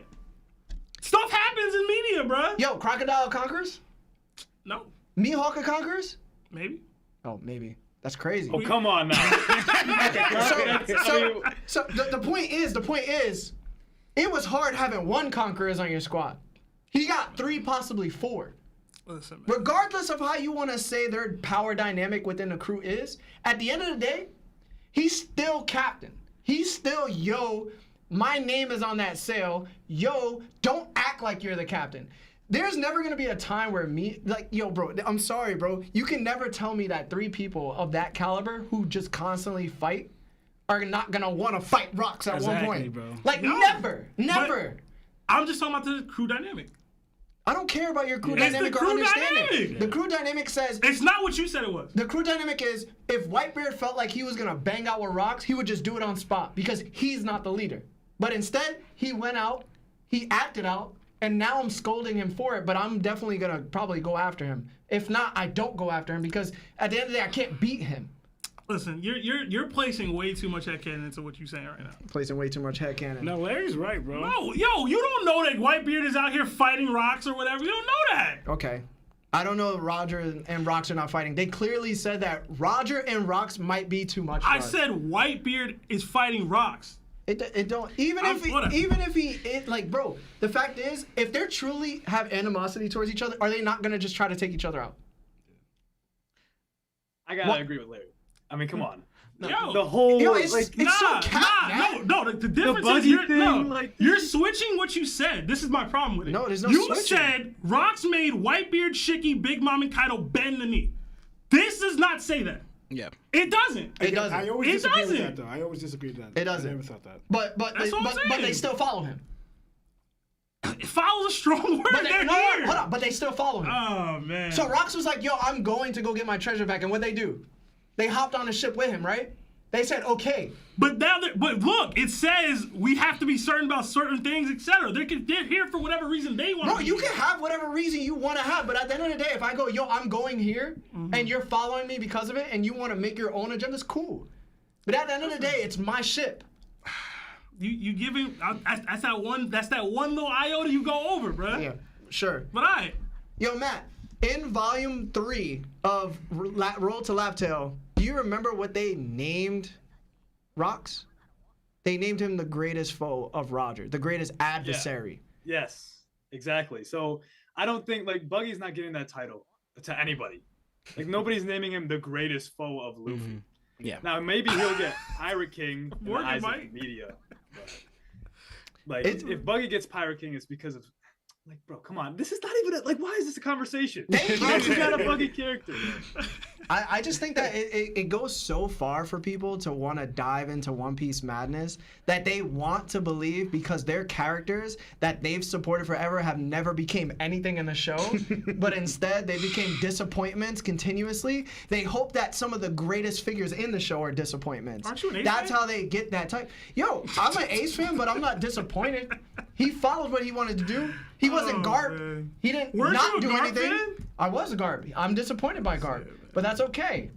I'm a lot, but I know when ball is ball. I know game when I see it, bro. Listen, bruh. I've never said that Garp was out here doing things that Roger was able to do or Whitebeard was able to do. I just said it was possible. Yeah, It's Sebastian. still possible. Sebastian's like, yo, I don't think it Sebastian's is. like, at least there's 1%. You have to Listen. reconsider. Like, no, bro, shut up, bro. Listen. No, bro. Yo, I'm so tired of people with this Rocks hate, bro. Seriously.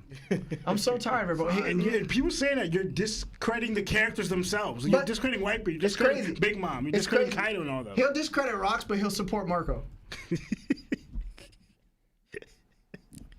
Marco is Yeah, seriously. Marco is a bum. Thank you, Marco, man. Thank you. I wouldn't say all that, Get bro. this I out wouldn't of the say way. all Let me get that. this out of the way, all right? Yo, I'm Marco getting heated, bro. has My bad. done literally 0 damage. Thank you. Thank you, He does man. nothing. He's literally there Oh just to my like throw God, some bro. flames at people. Yeah, thank you. I appreciate that. And Sebastian be like, yo, give him time. We gave him time. Listen, A second chance. Marco was a bit of a flop, but it happens. It happens, man. Anyway, let's read some super chats and then we'll keep going. Crazy, bro. So, Juan knows he ain't dominating the crew the way y'all said he was. Anyway, we got another 2 from Aaron Yeager. It says, I know Robin isn't born, but in the present, in Egghead, yeah, I mean, she gonna do something, bro. We got another 2 with from Junmei. God. It says, What? Why did Lidlin give Kaido that fruit? Love you, boys. She wanted something longer, bro. Come on, man. I'm sorry. Another 2 from God. It says, been here since day 1. New account will be more active. We might need you to change your name, bro. We got another word. 2 from God. It says, my 2 favorite OP creators, no cap together. Hashtag blessed. Aw. Shout out to Matt, man. Yeah, shout out to Matt. Another 2 Appreciate from you, God. Aaron. Another 2 from Aaron Yeager. It says, crazy to think God Valley was caused by a 12-year-old. Yeah, man. Shout out to Guinea. The real MVP Real She's MVP. 13. of God Valley. We got another 10 from Conrad Corbel. It says, generations are getting weaker. This, with a question mark, this gen has the world government pooping their diapers. Garp, sun god Nika calling him a failure is wild. Wild takes everywhere, besides Jinbei being that guy. A lot of shots fired. We got a subscription to Yonko status from One True Drew. That is our highest tier of membership, so thank you so much. Enjoy the emojis that come with being a Yonko. Another 2 from Project Iceman. It says, Vegapunk probably met Guinea in the future. That's too much. That's an interesting thing about it. Another 5 from Conrad Corbel. It says the hidden treasure was LimeWire or whatever the kids are using.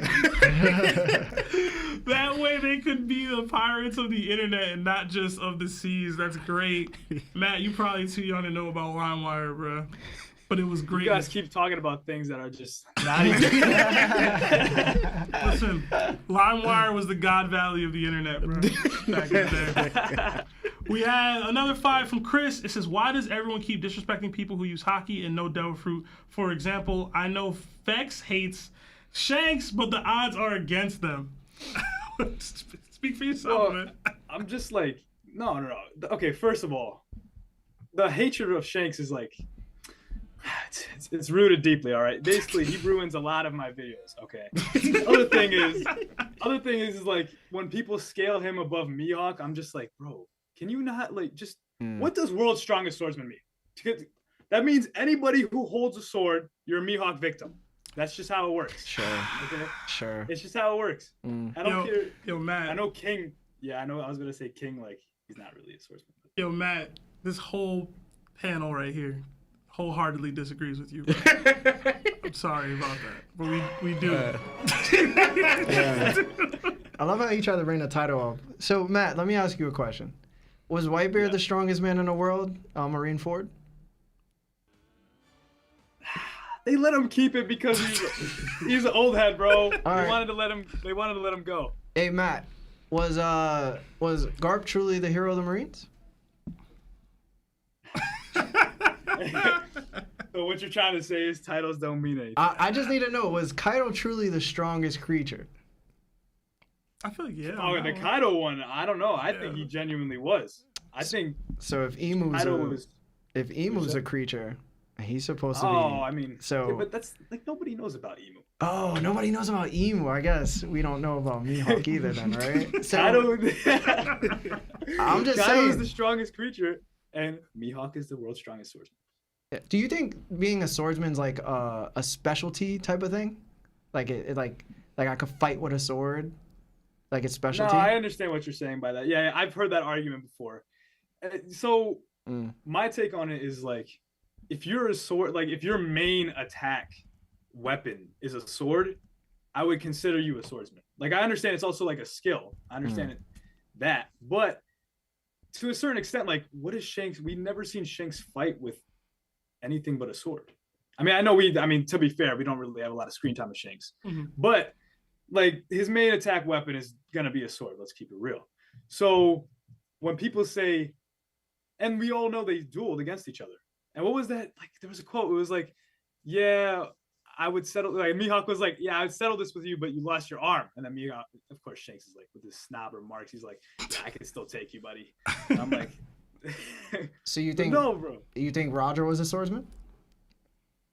Yeah, Roger was a swordsman for sure. So Roger's a Mihawk victim? You think Roger would lose to Mihawk? Yeah. Oh, that's crazy. Well, no, because think about it. 4K, bro. 4K, bro. No, I'm a big believer. Clip that. Clip it. Shanks has surpassed Roger. Mihawk has surpassed Shanks, obviously. So Mihawk is above Roger and Shanks. That's my belief, because I think the current generation so you guys had it backwards, at least from what I understood. Is like you guys said like the older generations and then like it gets weaker. I'm thinking the opposite. I'm thinking like we just have the old generation so hyped and we have them on this pedestal because God Valley, they found the One Piece, Roger found the One Piece. But I actually think that the current and future generations are surpassing, if not already have surpassed the old generation. That's my belief. So this is the way you're supposed to look at it, right? Swordsmanship is like boxing. Floyd Mayweather, greatest boxer most likely of all time. But if he went into an MMA fight, how much is boxing really doing to a Conor McGregor, right? Like, that's how you're supposed to look at it. And for what we know, Ngannou versus Tyson Fury. listen, it clearly depicts that, yeah, swordsmanship is up there with some of the best pirates. Some of the best pirates use it. But there's no way that Roger's losing to Mihawk. Yeah, man. Just no way. Yeah. There's no way. a simple way to do this, man. This is how we do it on top, man. One's a boxer, one's an MMA fighter. You're going to see it. Matt, Shanks will punch Mihawk dead in his ish, bruh. That's it. I also want to ask you, what about Rocks? Because Rocks also carries a sword. Well, okay, that's a different story. Rocks is like So Rocks many is a different animal. parameters. Bro, why are there so many situational like things, bro? Why can't it just be bro? Hear me out though, Mihawk. Oh Listen, my gosh. Zoro, end of series. Who is he supposed to be stronger than? Ryuma, realistically, because Ryuma is like Zoro and Joy Boy is Luffy. That's like the correlation. I agree. So I said if that. Mihawk is supposed to be Zoro's goal, Mihawk has to be at least Ryuma level. Like, and he's got a black blade to prove it. Mm-hmm. Now, where that puts him, like, do we know if Roger was Ryuma level? Like, we don't know that, but I'm gonna assume he wasn't. So, do you, I've gotta put Mihawk up there. I know I say this so much, but did he turn his blade black? Do you know, Matt? Or did he discover it black? But you think he painted it, don't you? I'm not saying he painted it. I didn't say he painted it. I'm just asking you if he turned it black or not. I guess we truly do not know. Oh, okay. But who else would have turned it black? Ryuma's the only person we know of in the story, right? So you're telling me he turned both Shisui and Yoru black? No, I'm saying that Shisui was turned black by Ryuma. Zoro found it black. He was called the Pirate Hunter. Mihawk's name before that was the Marine Hunter. What if he found Yoru black and never gave it up? This is a nice black light right That's, here. that's, Damn, yo, you know this what? is That was crazy. good. That was good. That was a good attempt. Mihawk slammed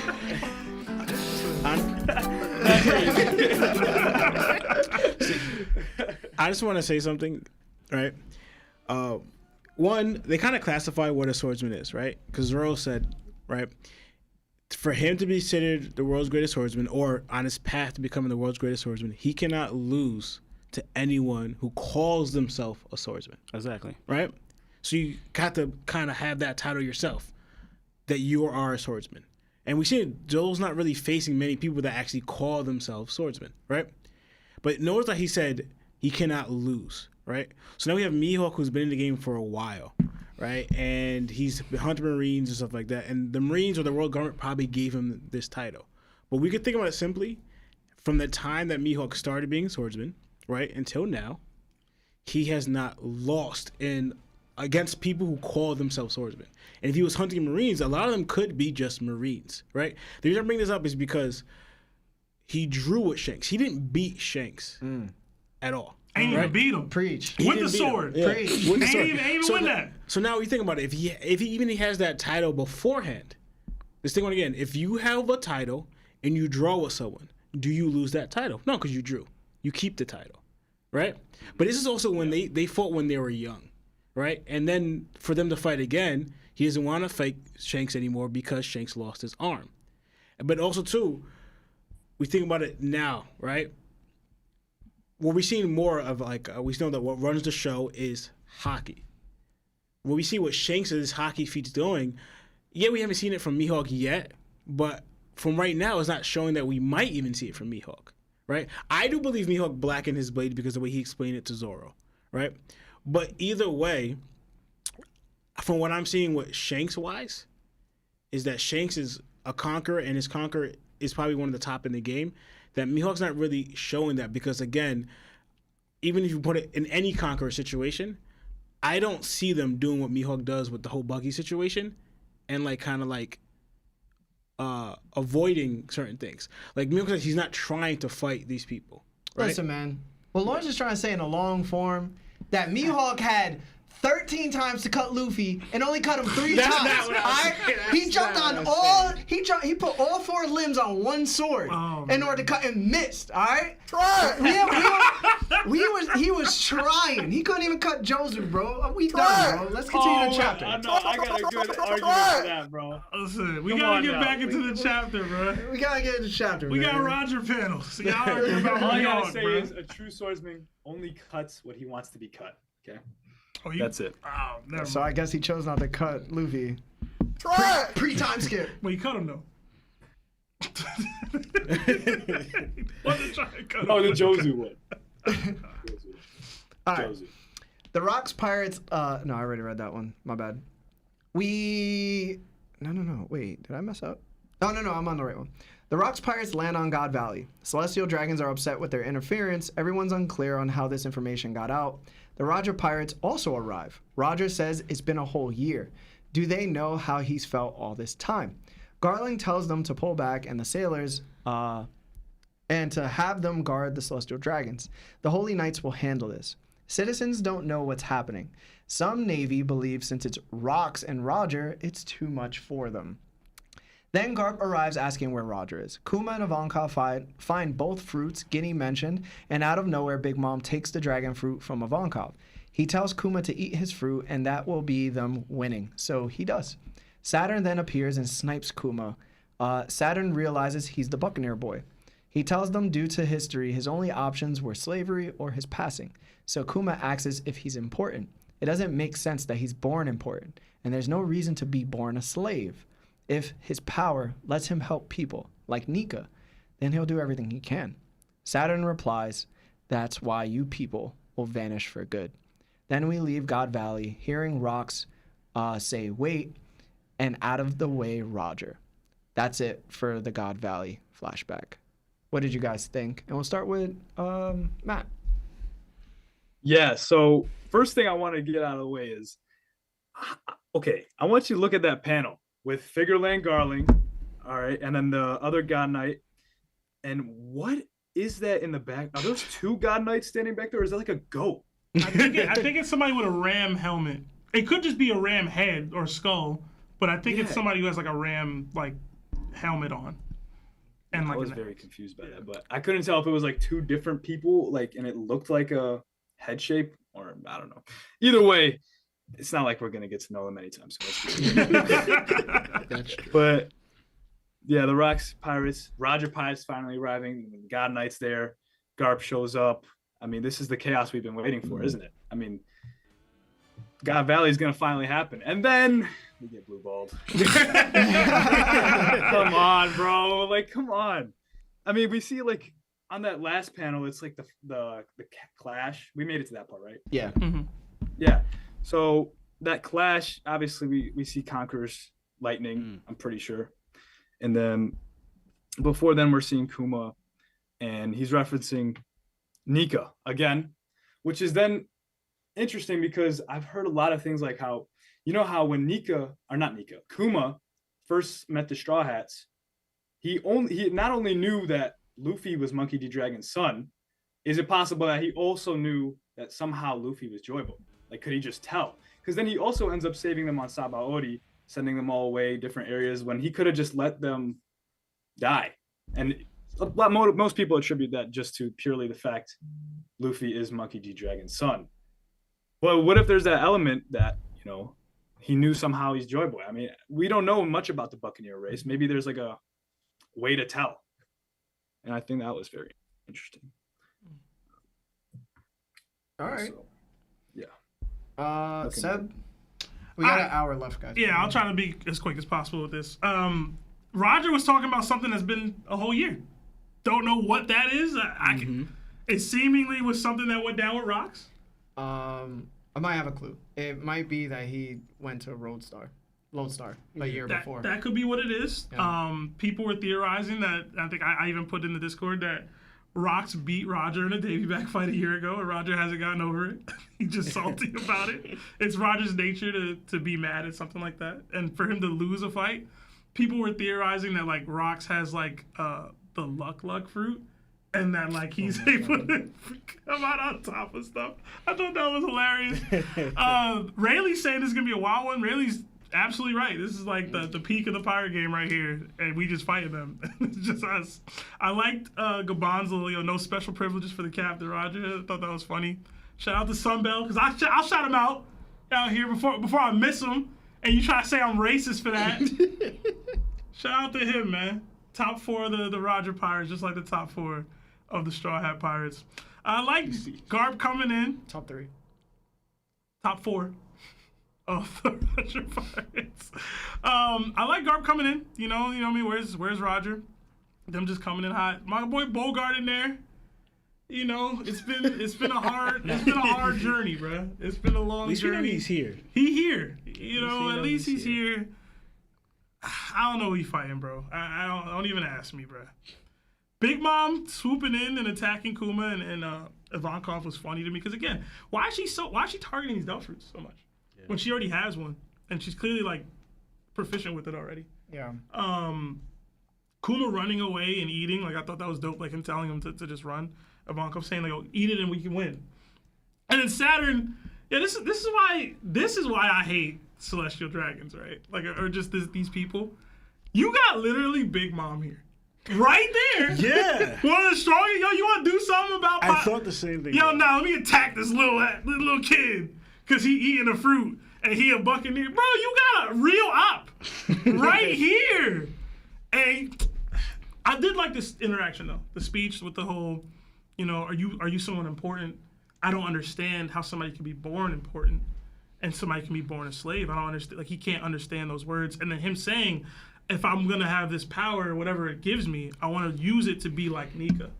And, like, you can see Saturn gets so upset at that. And we spoke earlier about, or in, like, the discussions a week ago, about what it means to be a Buccaneer and what they could be. And Larry had the great theory about they could be the first pirates.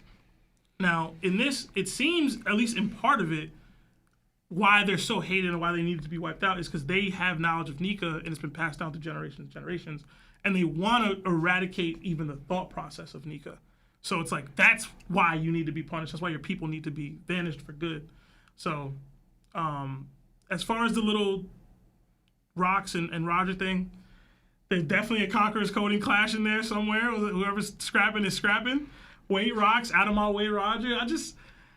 I know a lot of people are going to be disappointed. I know Fexr was. I know I was at him skipping out on the real juicy part of God Valley. So long as we get it sometime in the future, We better. I won't. If we never get it, I'll be upset. Yeah. So long as we get it, I do think it's important that like the flashback we're getting now does focus on Kuma, considering where we're at in Egghead.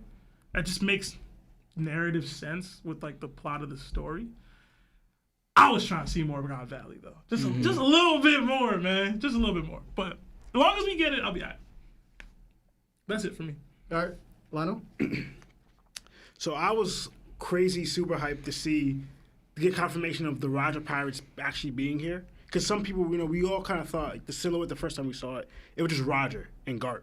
And so I'm thinking of, right, if the Roger Pirates are actually really here, why wouldn't they be in the silhouette? But I'm so glad to see them here and they participate because we always thought, why would Roger be alone? Like, it didn't make sense to us. I got more hyped when I saw Bogart here. Like, getting confirmation. I know Larry talked about Bogart had to be here. We didn't know, but this is another confirmation that Bogart was here and he fought in a crazy, massive, big battle. Again, I like how many players we have and what happened. Like, we just want to know what happened. I know everybody got upset with not seeing Rocks. And again, I go into a while back when we had the Reverie. That's one of my predictions that we're gonna get a God Valley flashback this year, and we actually see Rocks.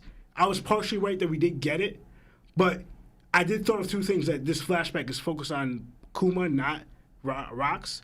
But this also started to remind me of Oda did something similar. Oda did something similar. Who do we think of with the flashbacks? Odin. He kept on showing silhouettes and certain flashbacks of Odin and never showed Odin until later on, until took a main important part during the story. Then we actually got more of Odin's actually fuller flashback, like him as a young child and a little bit more. We got everything from Odin, yeah. Not everything, but a good portion, because we didn't see him share with Whitebeard fully, and we didn't see him share with Roger fully. But we got a good portion. And I'm thinking, I think he's doing the same thing with Rocks. That we keep on thinking we're going to see Rocks at a God Valley flashback. We actually might get Rocks more of his backstory, more of him as a child coming up a little bit, possibly. And we might even get a little bit of Whitebeard, even Roger, which we never saw Roger as a kid, or Wraith as a kid. Some type of flashback with them possibly involved too, with Rocks. That's what I'm thinking of, because he's doing something similar with Odin, and the fact that he gave us a little more than we thought with Odin. I think since Rocks is such a big character overall, Roger's rival, captain of the biggest pirate crew, and such a big event and such a big impact in his era, we're definitely going to get probably more from just like Otis saving his flashback for something even bigger. It's not just going to be God Valley incident. I think it's going to be a little bit his backstory leading up to the God Valley incident. That's what I'm thinking of. And hopefully we do get it this year, but we may get it this year. But again, I'm kind of salty again. I didn't want to see it, but I think that's Otis going to a bigger picture. We definitely not getting it this year. Yeah? It's October. It's about to be November. We definitely not getting it this year. Bruh. I mean, you never know. You never know. Nah, bro. But Stuff I thought it was cool. I always, also I always bring up I wanted to bring up a little bit. Damn, I lost my train of thought. I just thought, imagine if Ivakov eating the dragon fruit. Because that was my goodness. I was like, because he was about to eat it, but we know he didn't eat it. Like he's flying in the sky, he goes, yeehaw! They got memes of it already with his giant dragon head Yo. just saying yeehaw. Terrorizing people. That was crazy. Like, what is that? That would be traumatizing. Low-key, she'd be less scary. Yeah. Because he's just changing your genders. That's scarier. Nah. You know how like pit bulls have this huge head on their body? It look like that on a dragon. Like this huge head on a dragon. Like, why is the head bigger than the dragon? Hey, man. Yo, Ryan, are you good? Yeah, I'm good. I'm done. Lawrence? I'm good. Yeah. So honestly, it's crazy to me how we see Roger with this straw hat, and he's 39 now. And later on, obviously, he gets Shanks, but he doesn't give the Shanks, obviously, to Shanks not when he was a baby, for a good year. So, Roger probably sails to good about, age of, 45, 46 years old with this straw hat. And then later on, you see Shanks, who you know is part of this Roger's crew, carrying that straw hat. And now you see Luffy with it. And none of them make this connection. To me, I thought that's crazy. None of them make this connection that, all right, watch out for this kid because he was encouraged by Shanks or whatever, but he has the same hat that Roger had. And he's doing similar stuff that Roger's doing. None of them make that connection. It's just crazy to me. I just wanted to bring that up because we see Roger not wearing the captain's hat, but he's wearing the straw hat, but they don't make that connection. No one at all. This kid, and he even has it as his Jolly Roger, like Luffy. But I thought that was funny. And you guys touched up on a lot of things I was going to touch up on. But here, I wanted to go back into what I was talking before. It looks like Saturn did that eye thing that we see him doing now. Look like he did the same thing to Kuma. Because I looked to see if he punched him, but no, he's still holding the staff. So it looks like he's able to do that eye thing. So it's not like he doesn't need to be in his form or whatever to do it. He could do it kind of like base. So, and again, why Big Mom is going after these fruits. But I want to go into here, the conversation with Kuma and Saturn is why it led me to believe the goal of the world government is that they want to enslave the world, right? Is because right here, and then goes into what he says, this is why you people are going to be wiped out. But also, too, it makes me think of, the other islands, what they do. If bigger threats, we saw them attack, not saw them, I'm sorry, but we heard that they attacked the ancient kingdom, right? But we also see here that they kind of did it for resources for God Valley, right? So it made me think of, did they take resources from the ancient kingdom that they're hiding for themselves, right? So we see here what they're doing is right, they single out because now they're erasing islands, but this is obviously not they've done this this is kind of like their MO, right? God Valley, they erased island. The ancient kingdom, they erased the island, but they kind of seem like they're coming away with something. So they make an excuse to kind of go to these islands, this war or whatever, from the ancient kingdom, and then now they're making an excuse, we're doing this hunt thing. And then they take what they want, and then they kind of erase it from history. So it makes you think of what other islands have they done that too, right? The only time we've seen they just erased was Louisa, but they didn't take their resources. They kind of just wiped it out because they're testing out something. But it shows here that this is a common thing that they've been doing for a while now. They'll go to, because how many times we've seen them before, because it wasn't just God Valley or the Ancient Kingdom, but they've erased other places or they've attacked other people wanting something from them, So it just shows right here again, and then it made me think of like the Buccaneers, right? And it made me think of like, for example, you think of Nika, and a lot of what Luffy's using with Nika is him going big, right? Making like there's a giant form of Luffy like, in Nika form, and he makes his limbs big, kind of like giants. And you think of the Buccaneers have like, all right, giants' blood in them. So it makes you think of why the crime they committed. So I think there's a link with that, with how Nika kind of uses the big size he's able to do with the rubber or whatever he is, with the lineage of the Buccaneers and why they view them as you want to wipe them all out.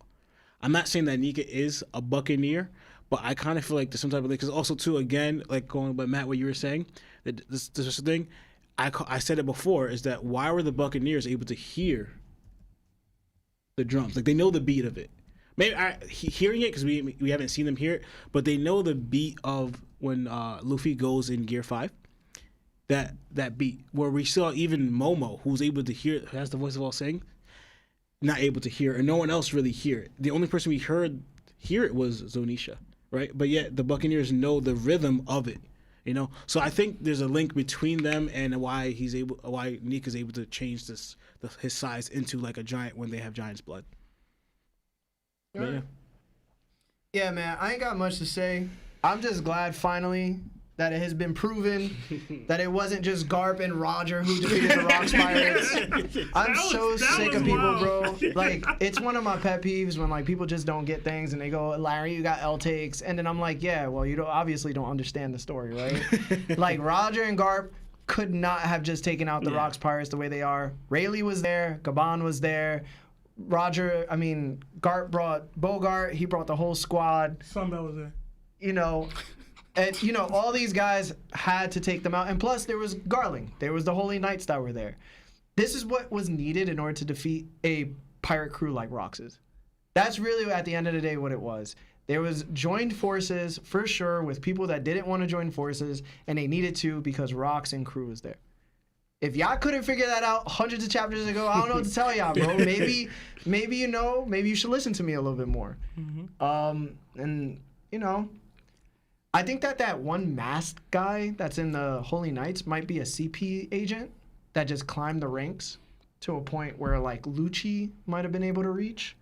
If it's always been considered, can you become a Gorosei member?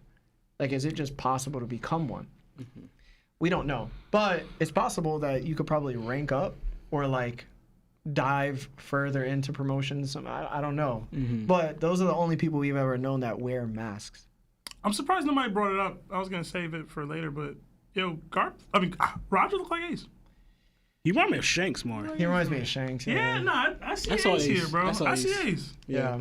I mean, all of them look alike, honestly. Yeah, but Kuma was speaking facts. Bruh. Yeah.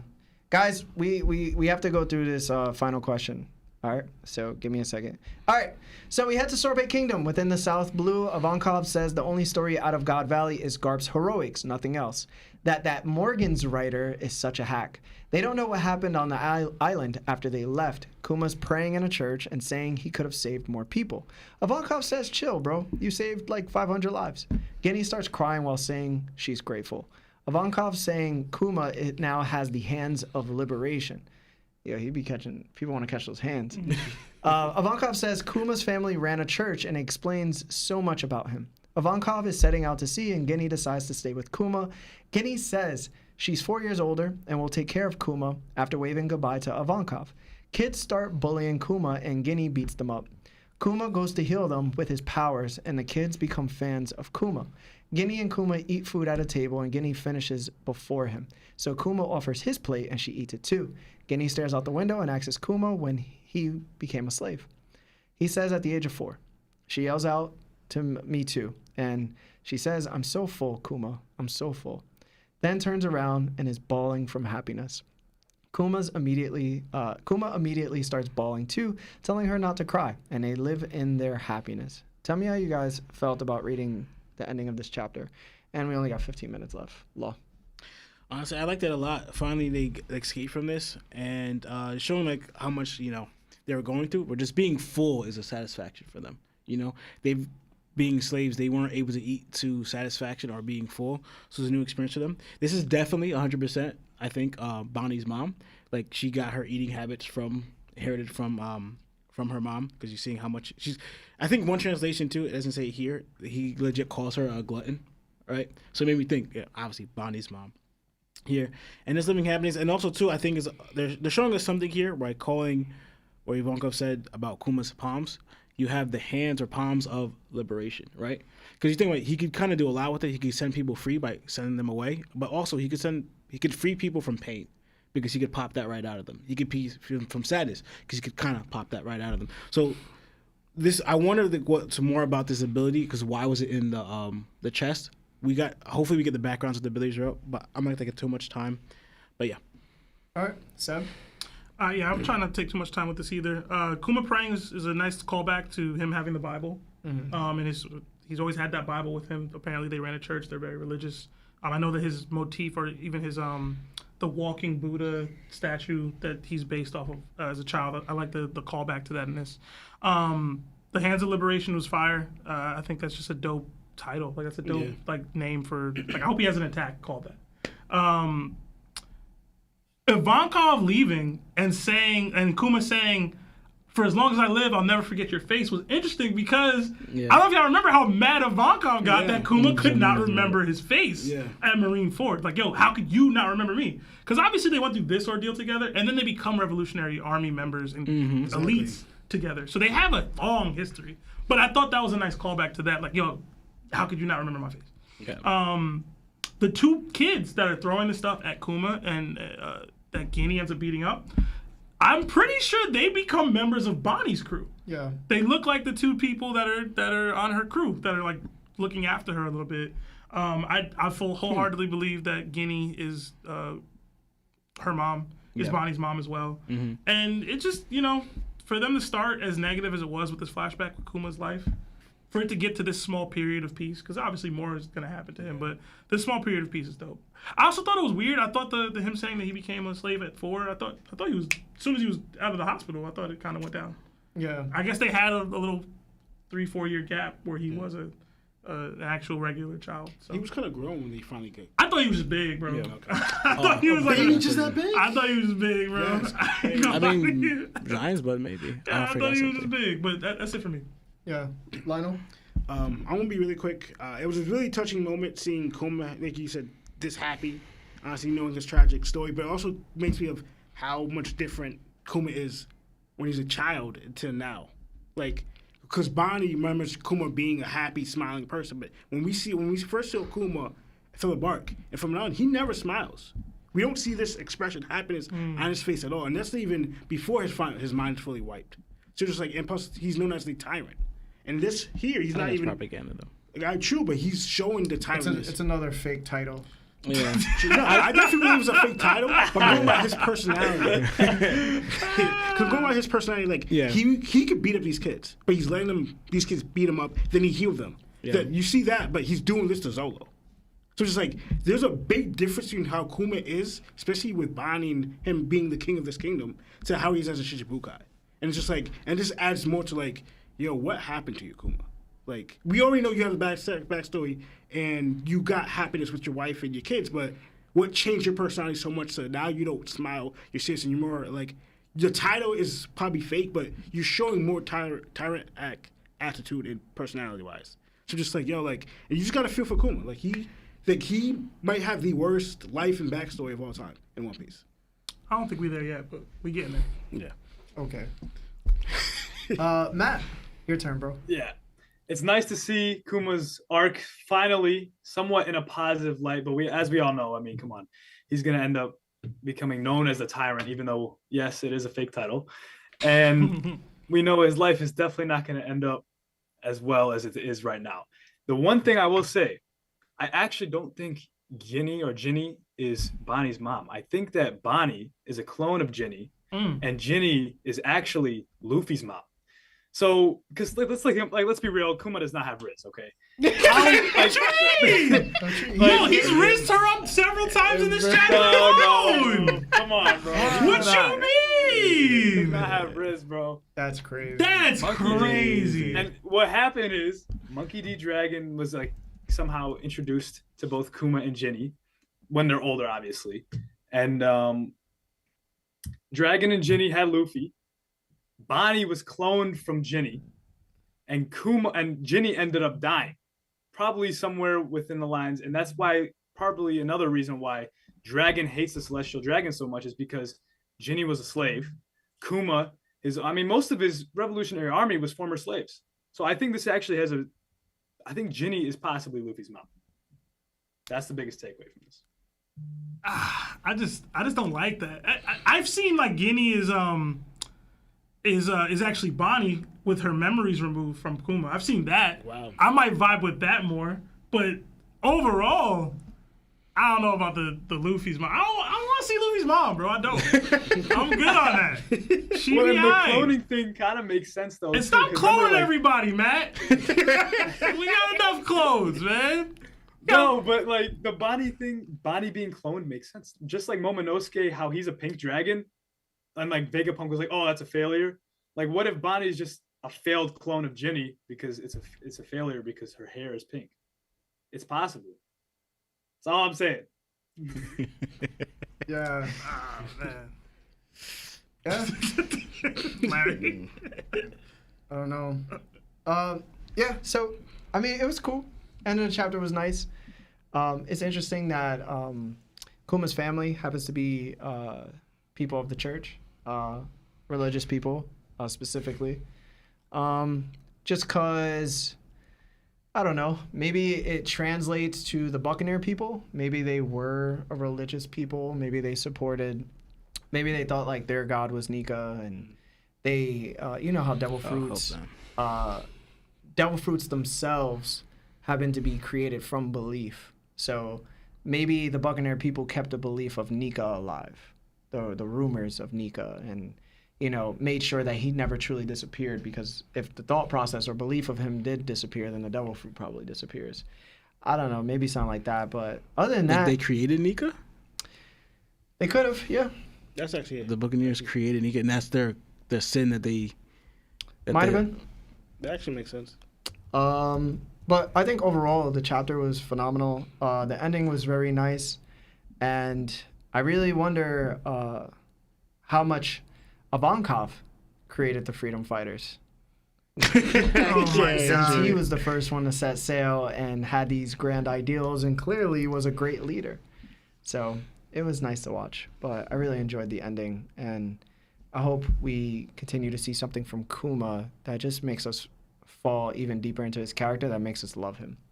Yo, Kuma got Riz, bro. Kuma got Riz, though. He wildin'. You wildin', bro. Yeah. That's worse than your Mihawk glaze, bro.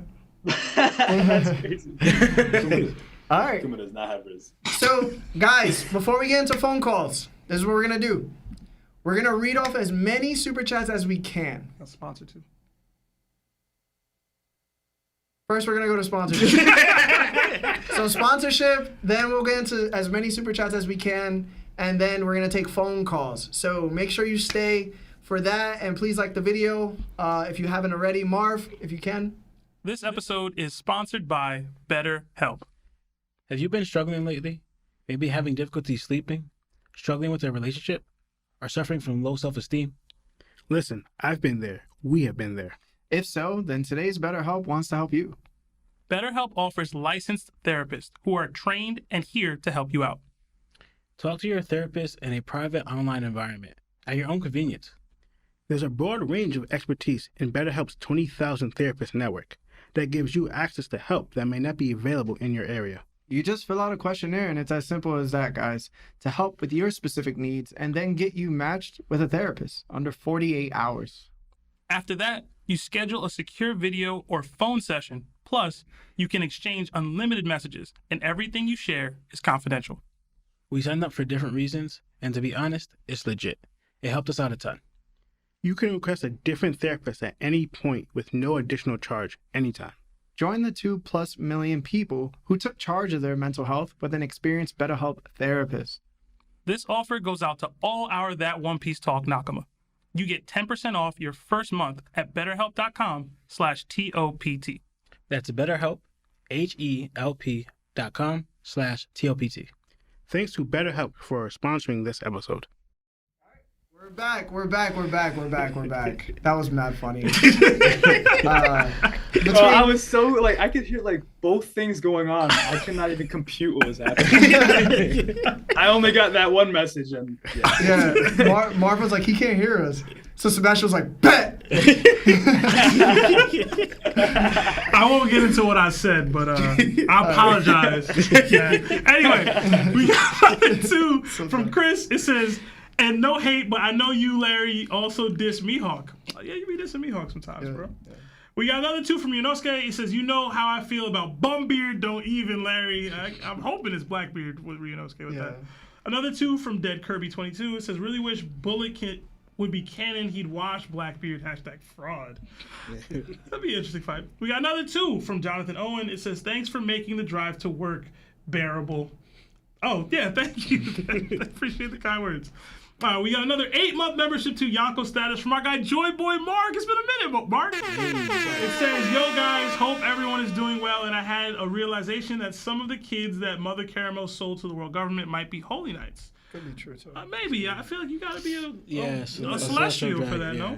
no? They're not inviting people into their stuff. We got a membership to Nakama status from D. Enjoyed the emojis that come with being in Nakama. Another 2 from JD McFly. It says, y'all think Gloriosa could be Yamato's mom? I think no. Probably. Yamato's? Yeah, she could be. We got 5 from Glossy. It says, y'all should start making a best moments episode at the end of the year because I be clacking at work.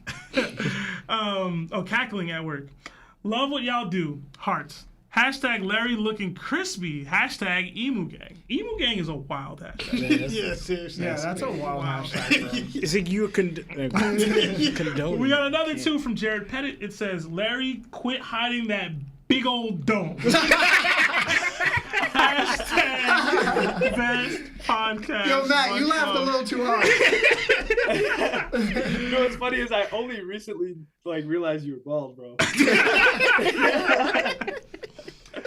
We got another 2 from Tamar Thomas. It says Rox equals Buggy. That's like saying Rayleigh equals Marco. We got another 2 from Project Iceman. It says if Rox has a Buggy like nose, I swear. Oh man, I wouldn't want that. We got another 14 from Josh Oldford. It says, yo, what's good, boys? Been listening on Spotify for a minute now. Fortunately, can't stay. I'm at work. In my opinion, young Gloriosa kind of looks like Yamato. #Spotify gang. #Larry has the best takes. Shout out to our Spotify listeners. And that was his first super chat. Yes, so thank you. Thank you. Another 2 from Kirby22. It says, who would you take in a fight, Mihawk or Fujitora? Mihawk. I got Mihawk in that as well. Me too. That was just disrespectful. What is that? I got Mihawk. We got another 5 from Simon. It says, theory. The original 4 Yonko were Whitebeard, Big Mom, Kaido, and Shiki after Zebek's crew split up. Shanks beat Shiki to become a Yonko. That's interesting. Yeah, maybe. I would like it. Another 2 from Jarhead Devil Dog. It says, Roger Gang. Shout out to Jarhead. He's a huge Roger fan. It says, another 5 from Terrence Matthews. Matt, how there's special paramecia in ancient and mythical zones. What do you think of cosmic logias? I'm going to try to understand that. This is something that comes up on our podcast. So he's asking about cosmic logia. I've heard a theory on it, and it's basically like there's a cosmic fruit. It's like a star fruit basically, and like you can control like celestial bodies, but I don't really know how that would relate. Like there's just too much already going on to bring in like that element. I don't think it's real. Okay. Yeah. Right. Got another 5 from Terrence Matthews. Larry's biggest op. It says, Sabo's fighting style is Dragon Claw Fist. Larry G, I wonder who taught him that. Yo, Lawrence, I'm gonna name this punch Sebastian, and I'm gonna hit you with it. Oh man, we got another 5 from JT. It says, Seb, if I give you the ride fruit, how far are you going in the new world? Hot take, but you're clearing. That's one pause. Super pause. Super pause. I feel like that fruit not getting me many places, man, honestly.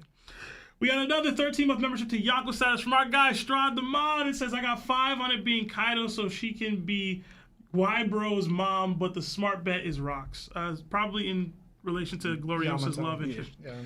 We got another 2 from Zai. It says, people really be forgetting that Jack is a fishman. Yeah, he is.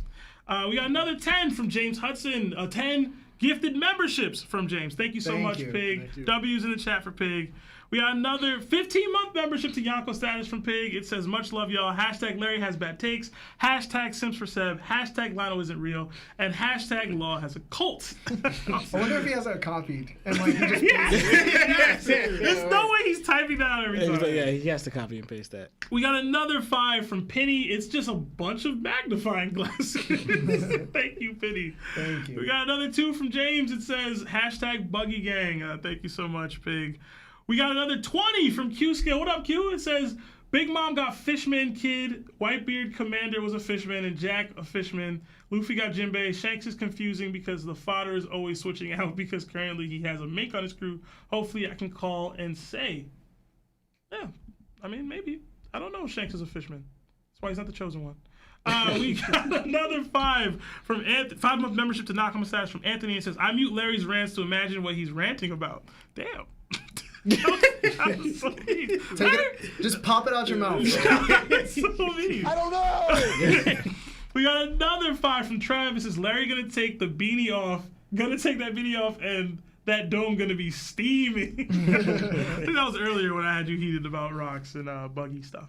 Yeah. We got another 5 from Zai. Says, I can't believe that Marco hate is so crazy. Bro is gonna turn up soon. Just trust him. Jeez, no. Oh, Phoenix gotta die to come back from the ashes. Hashtag #buggy. You had Sebastian laughing. Oh man, just know bro. that you're gonna be disappointed. Marco stocks is not high, bro. I'll tell you that right now. You're gonna be disappointed. We got another 6-month membership to Nakama status from Meeks. It says, imagine Eva with Kaido's fruit. I thought we talked about it a little bit earlier. Yeah. I don't want to. Another 5 from Medium Rare Chicken. It says, in your guys' opinion, how strong are the Straw Hats in order from strongest to weakest? Oh my god. Love you guys' content. Also, Kaido is greater than Roger, Garp, Shanks, and Mihawk. Oh my god. Yeah, we're gonna just not answer your question now. Luffy at the 1, Roger. Crazy. I said Roger. Luffy, Zoro, Sanji, Jinbei. Just know that. Jinbei, Sanji. But keep Whatever. going. We got another 5 from Penny. It's more magnifying glasses. I'm just not. I feel like we're being spied on. There's got to be something in the chat that makes this. Always feel like... Another 2 from Luffy Length. Pause. It says, Roger's greater than Mid-Hawk. Hockey is stronger than the sword twirling. Hockey's stronger than sword twirling. Another 10 from Muhammad Lear. It says, hey guys, TOPT and Fexr. After reading chapter 1096, I mostly understand the live action portrayal of Garp a little bit more, not gonna lie. And if you guys still don't agree with the live action Garp portrayal, that's fine. We gotta finish that one day. Sure. I actually finished it, and I will say, the live action Garp makes a lot more sense after this chapter. It genuinely does make a lot more sense, because like Garp in the live action was like kind of rash, and I mean he's already rash, but like he was more mean than he was portrayed in the anime and manga, whereas like we can now kind of see like he doesn't really care in this new chapter. He just wants to fight Roger. Yeah. And find Luffy in the live action. Anyway, another 5 from Samurai Smack. It says Matt is spitting. So yeah, Sean, you got some fans today, Matt. It's good. We got 1,000 yen from Eris-chan from, I think it was Kyoto, right? Yeah. It says, hi, not sure if this will help, but in Japan, Mihawk is often described as the greatest swordsman, or Saikyo no Kenshi, which doesn't mean strength, just the most skilled in a certain discipline. With heart emojis. Thank you so much, Eris, for the 1,000 yen. How you feel about that one? That should explain a lot, actually. It do for me. Let's just watch Mihawk fight. We're just gonna have to. Mihawk turning into Marco.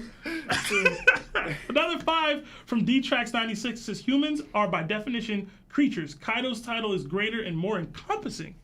than Whitebeards. I think that's a little facetious, personally. But yeah. Another 2 from Project Iceman. It says, we almost got a Zero Dragon Ivankov. Imagine that. Would have been dope. No. I don't think it would have been better for... Fruits are supposed to match the person's personality. I don't think the Zero would have worked for Ivankov, personally. Another 280 from King SSD. It says, Ray and Bogart together washed Whitebeard at God Valley. Oh my God. Some of these super chats. Crazy. Another 2 from Maki Jero. It says, what...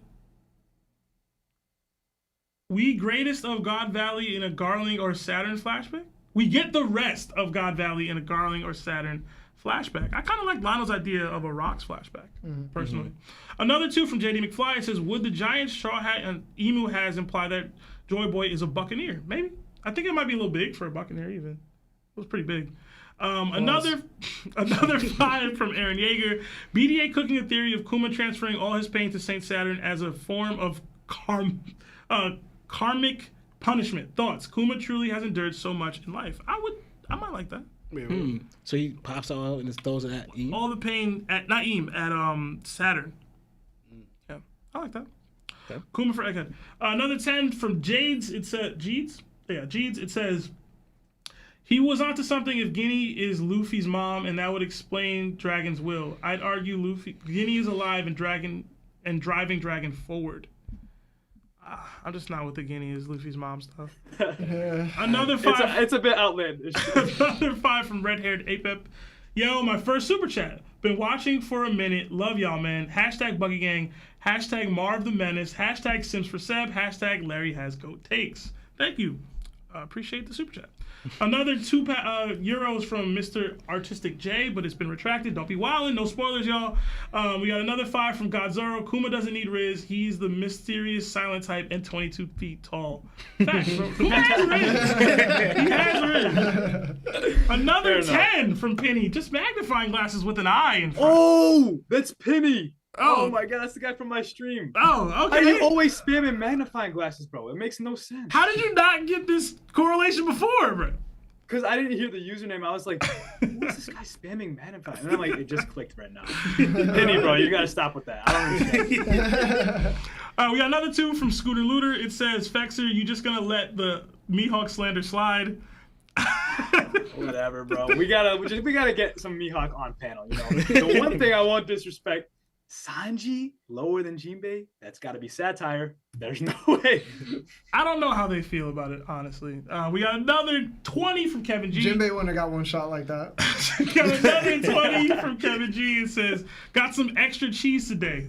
Love from the 08902 with the deuces. So are we going to have to search that out now? Oh, Middlesex. Middlesex. Jersey. Hey, Jersey gang. I appreciate Did you that. miss Peenies? Oh, yeah, I did. We got another 2 from Penny. It says, it's the magnifying glasses again. It says, I'm looking at you, Fexer. And then another 2. Another 2 from Dee Dee. More magnifying Oh, that's the one. Who the heck is Penny? With more magnifying glasses. But that's all the soups for now. So thank you guys so much for super chatting. Guys, thank you so much for your super chats. It's greatly appreciated. Thank you for all the love you show Matt as well. Yeah. But this is the part of the journey where we take phone calls. I'm fighting for my So if you guys want to call up, you're more than likely you can do so. Marv put it in the live chat for YouTube. Also, if you want, like the video. Yeah, like the video, guys.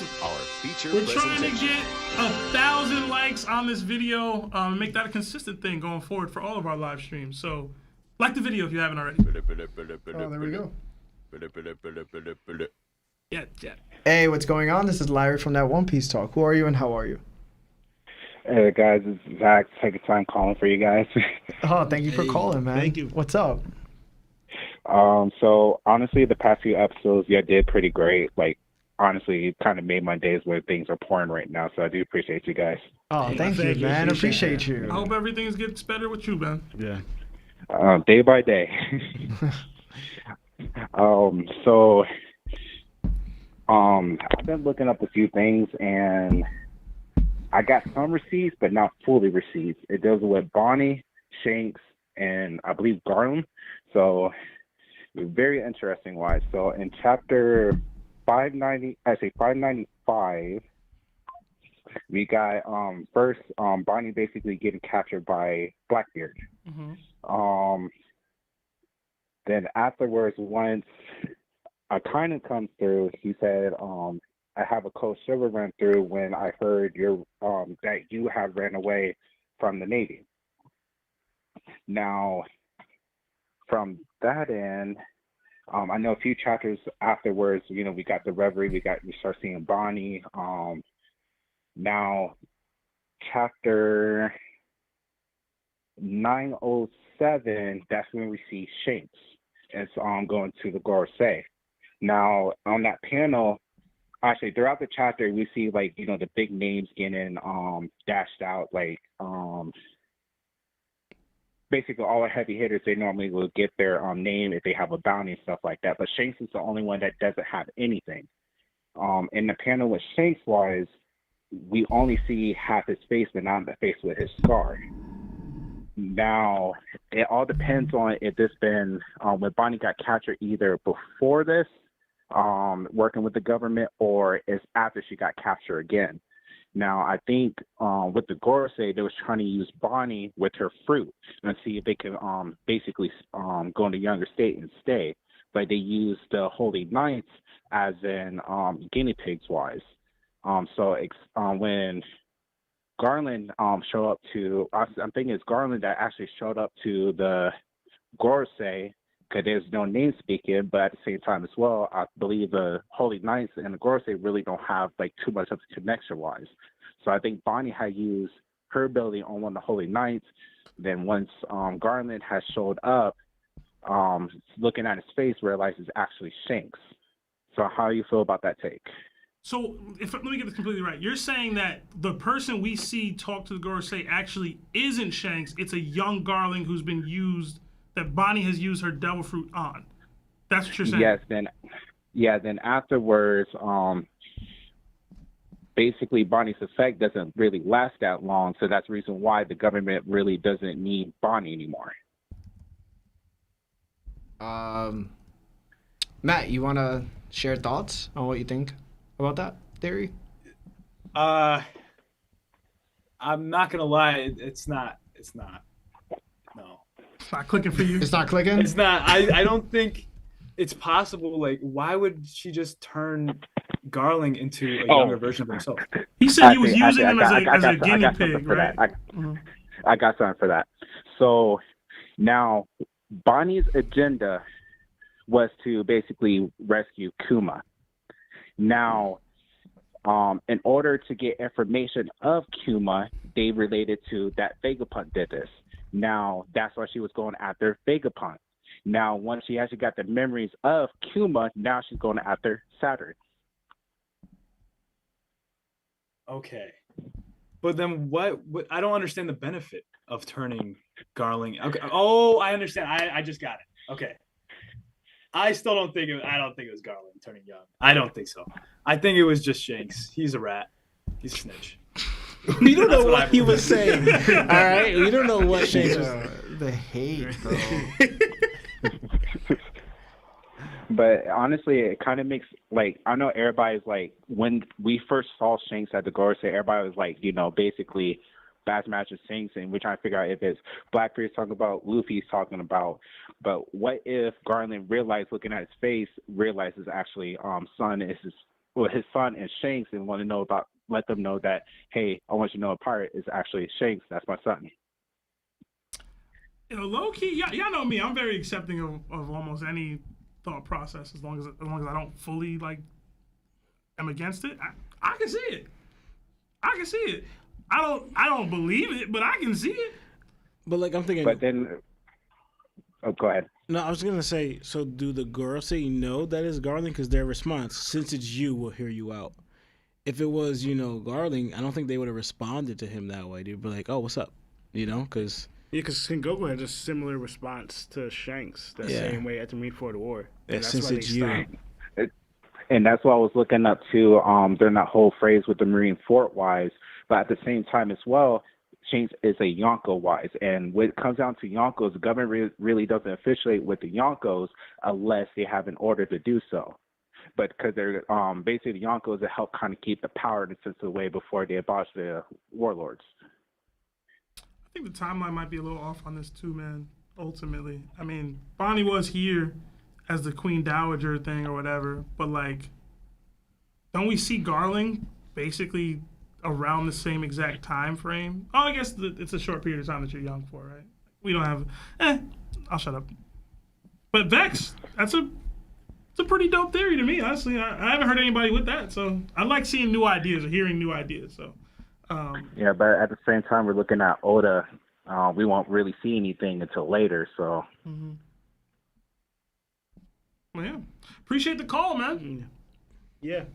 No problem. If I get more receipts, I'll call back on it, but it's like the short amount I have. I was trying to call last week on it, but if I get any more, I'll make sure I call back on it. All right, thank you, bro. Appreciate it. Yeah, appreciate it. No problem. Y'all guys be safe out there. It looks like y'all pretty cold out there already. So y'all be safe. Just a little bit. Talk to you later, bro. Thank you. And you two be safe out there. No problem. Have a good one. Will do. All right, peace.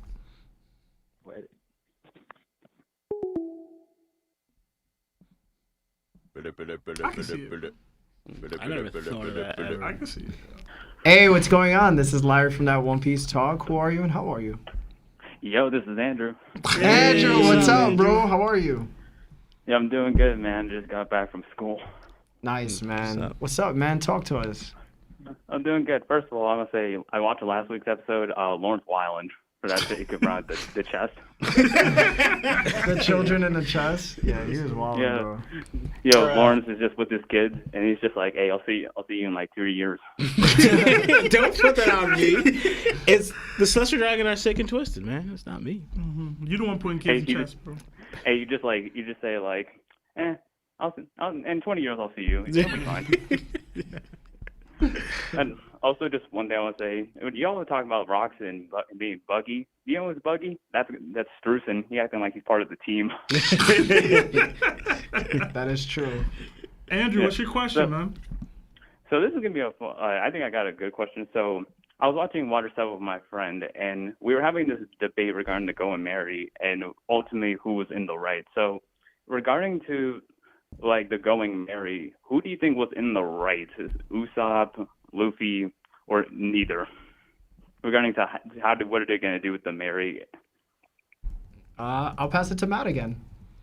All right. This one is very simple for me. Okay. I want to look at this objectively. The Marry, what is happening to the Marry? It's falling apart. Okay. And the reality of the situation is that they're going to need a new ship, and they're not even going to make it to the next island. Now, I do understand where Usopp's coming from. It's his girl's ship. It was gifted to him.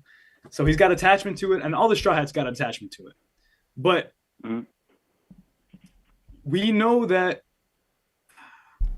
I guess the way the Marry was set off and flit and then sunk to the bottom of the ocean, that was a good send off. But what I'm really getting at is that Luffy was in the right, because Usopp was just trying to fix it when it's unfixable, and then Usopp ends up making it a way bigger deal than it actually is. Leaves the Straw Hats over this issue, fights his own captain, which is very disrespectful. I still got a little bit of animosity towards Usopp for that. And then ends up coming back to him because he realizes he's nothing without the crew, which is true. And I'm still mad that Usopp does not have a power-up, by the way. What is he doing shooting around plants? But whatever. That's pretty good. Bro, it's weed. But my take on it is that Luffy was right. He was right. Anybody else? Yeah, I think Luffy was right as well. I get where Usopp was coming from, but at the end of the day, we're pirates. That's my captain. He made a decision. You gotta accept it or leave, and he did. So Luffy was right. The ship couldn't sail to another island for real. It sailed to the Enies lobby and ended up collapsing on the way back. It couldn't go any further. If they'd have listened to Usopp, what are we talking about? Now, as far as him making the decision and not consulting Usopp, I guess there's something to say about that. But again, Luffy's the captain. Yeah. It's my ship. It wasn't Usopp's ship. Yeah. At the end of the day, it was gifted to Luffy to do with what he wanted to do with it. Usopp wasn't even coming originally. I invited you after.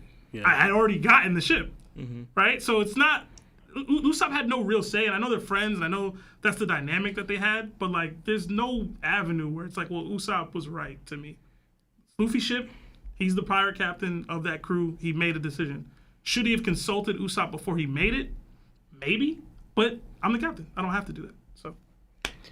And I believe also Usopp kind of attached them leaving it to emotional feelings or insecurities he's feeling by himself. Yeah. And that's where like you got to check yourself with that, because he felt like, all right, you're just gonna get rid of things that are no longer used to you. And he said that, and he kind of later on even said that he could picture, or since he wasn't strong enough, this was gonna happen to him. So right there, because of that, also makes Usopp in the wrong, because if you know Luffy, your friend that you're going to, he wouldn't do that to you. Luffy knows how weak you are from the get, but he still advised you to the crew. Because so he was going through some personal stuff that he attached to Luffy and was misplacing it. So I believe Usopp was also in the wrong because of that. I agree with pretty much everybody's saying. If Morge made a video on it, it's that he did an excellent job on the video, Morge. And pretty much, again, Luffy is in the right. And also, if you even think about if Luffy even listened to Usopp, Luffy already has a habit of doing this, but he's actually putting his crew in danger. You're sailing a ship that's basically gonna, no longer be useful. And now you're putting yourself. What if you land in the clan belt, or Marines attack them and they can't even escape because Mary can't do what she's supposed to do. So Luffy's actually even protecting his crew because the ship is no longer able to sail. So Usopp is clearly in the wrong. Which way you think about it? And again, I would say if you have any questions, I'd say watch Morge's video on it. He did an excellent job again on the video of analyzing pretty much what that argument was about. I think they were both wrong. I think Usopp ultimately felt like the Going Merry was him. He wasn't useful to the crew, except fixing the ship.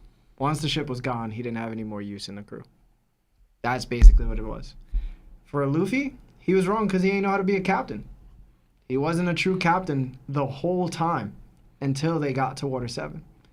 If he was a better captain, you can easily be like, well, I'm captain, so you got to listen to me. Well, there's also mutinies because you might lead your crew to destruction. So ultimately, Zoro had to step in as sub-captain with Nami and tell him how to be one. I think if he was a better captain, that wouldn't have happened. He would have made sure that Usopp felt loved more than just being able to fix the ship. So, how about you, Andrew? What do you think?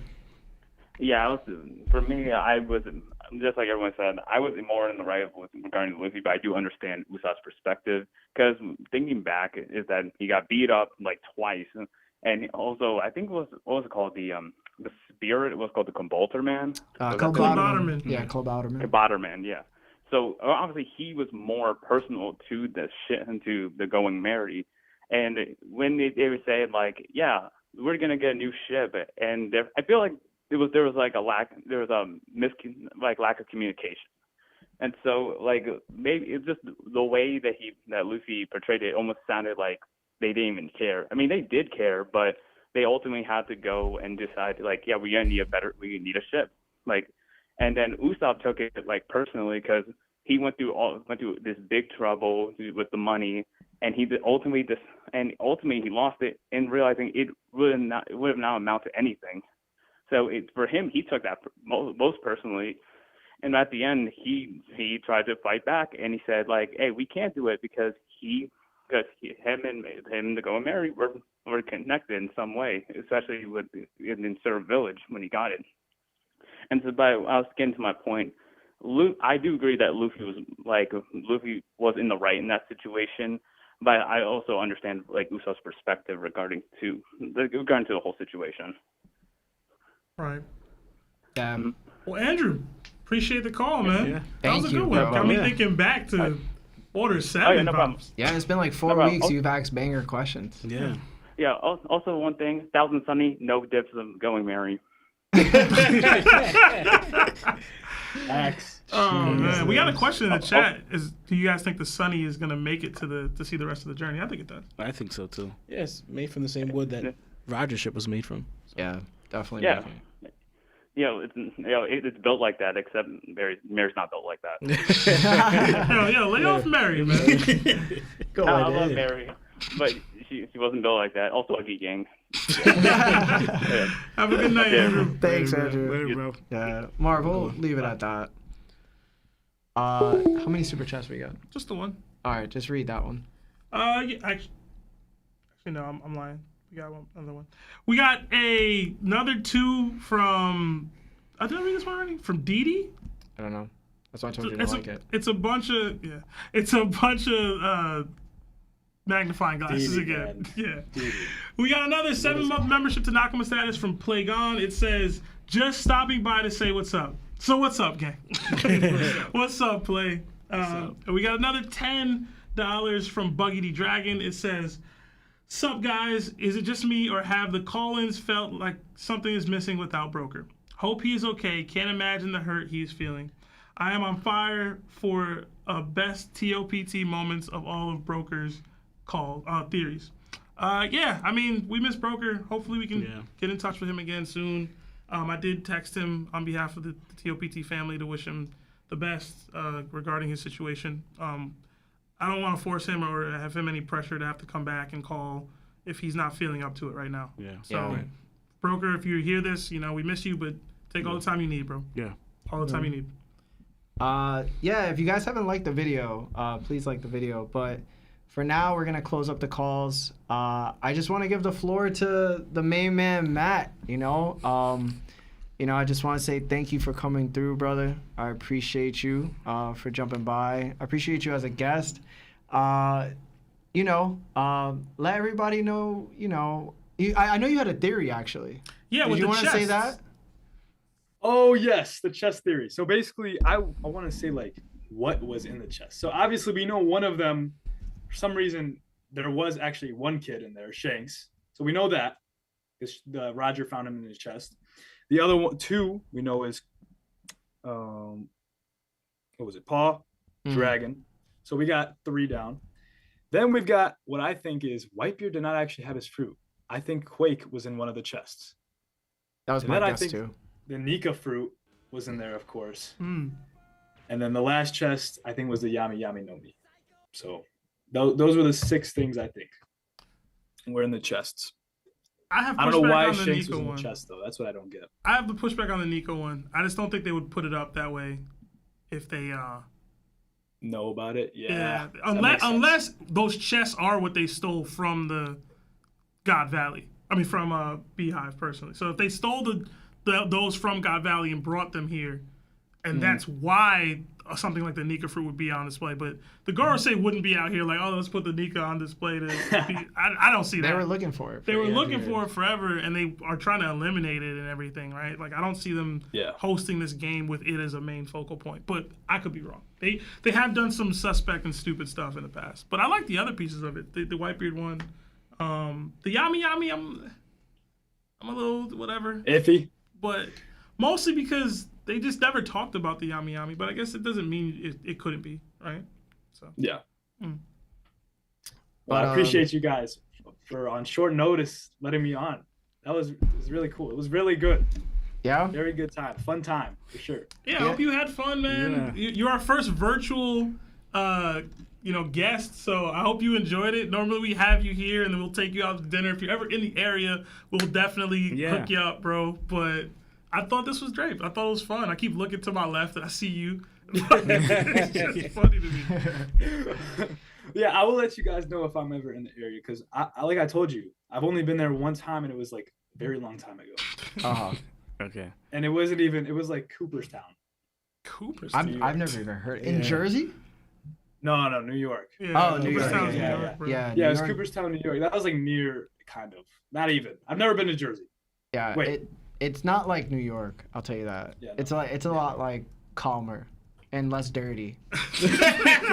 I'm sorry for all our New Yorkers, but New York is crazy dirty. New York is a wild place. Especially I think that's all big cities. Yeah, I thought I saw Ninja Turtles walking around at one point.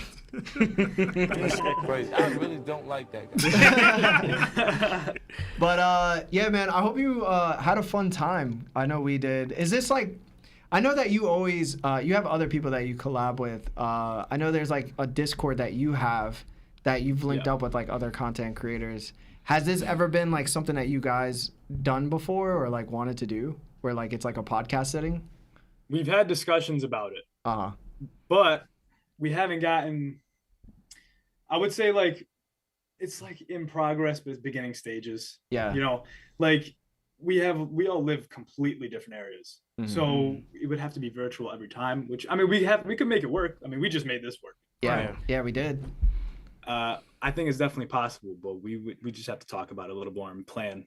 But yeah, we got Inferno J in there. Shout out Inferno J. Romans D Sensei, Doran's World. I don't know if you guys have heard of any of these guys, but Yeah. Doran, yeah. Yeah, Doran has said some nice things about us when he was first getting blowing up, because you know he blew up crazy. yeah, Yeah. he's big time. Yeah, man. Listen, if you ever need help, let me know. I'll shoot you what you need and how you need to do things. But listen, more podcasts in the community, the better, I think. So, especially with you guys. You guys have such strong followings. I think it would be good for the community. Oh yeah, it'll be fun. You gotta show me how you do those challenges, bro. I'm trying to like do one, bro. You be having the little circle with. I don't know how you doing none of that. It's a TikTok film. It's nothing complex. But any last words, Matt, for the audience, the people that follow you, any of that stuff? Just go off, man. You have 2 minutes. I appreciate everybody who was a subscriber of that or follower of that One Piece Talk. Thank you for welcoming me. I never saw anything talking bad about me, so I appreciate that. You guys are all very welcoming, and I appreciate all my fans who came from my channel who popped out, especially you, DD. I don't know what you're doing with those magnifying glasses. I don't know what you're looking at. And yeah, that's about it. Just want to thank you guys as well. Thank you, man. Yes, for everybody that doesn't follow Fexr already, please go follow him on everything. I know the mods are currently placing his link tree into where you can find all his links, so you can find that in the live chat. To our Spotify and Apple Podcast listeners, please search him up as well. He's worth the follow. Sebastian's been a long-time fan. I recently just found out about him through Sebastian. So, listen, man, I wish you the most success, the most love and luck and happiness, bro. Thank you so much for linking up with us. It's truly been an honor to do so. Appreciate you, bro. I wish the same for you. Thank Success, you, brother. happiness, Appreciate it. and Mihawk. Enlightenment. Success, happiness, and Mihawk. That's amazing, bro. That needs to be your banner slogan. All right, guys. On our way out, please like the video. Yo, Matt, we're gonna say the ending, and then after Lionel goes, you just say "and Matt." It's after me, bro. right, Lionel, I'm here. Lionel's here. Oh yeah, after Sebastian, you say Matt. All right. Sounds good. Anyway, guys, my name is Larry. Lawrence. Lionel. Seb. And Matt. This is our One Piece Talk. Shut up.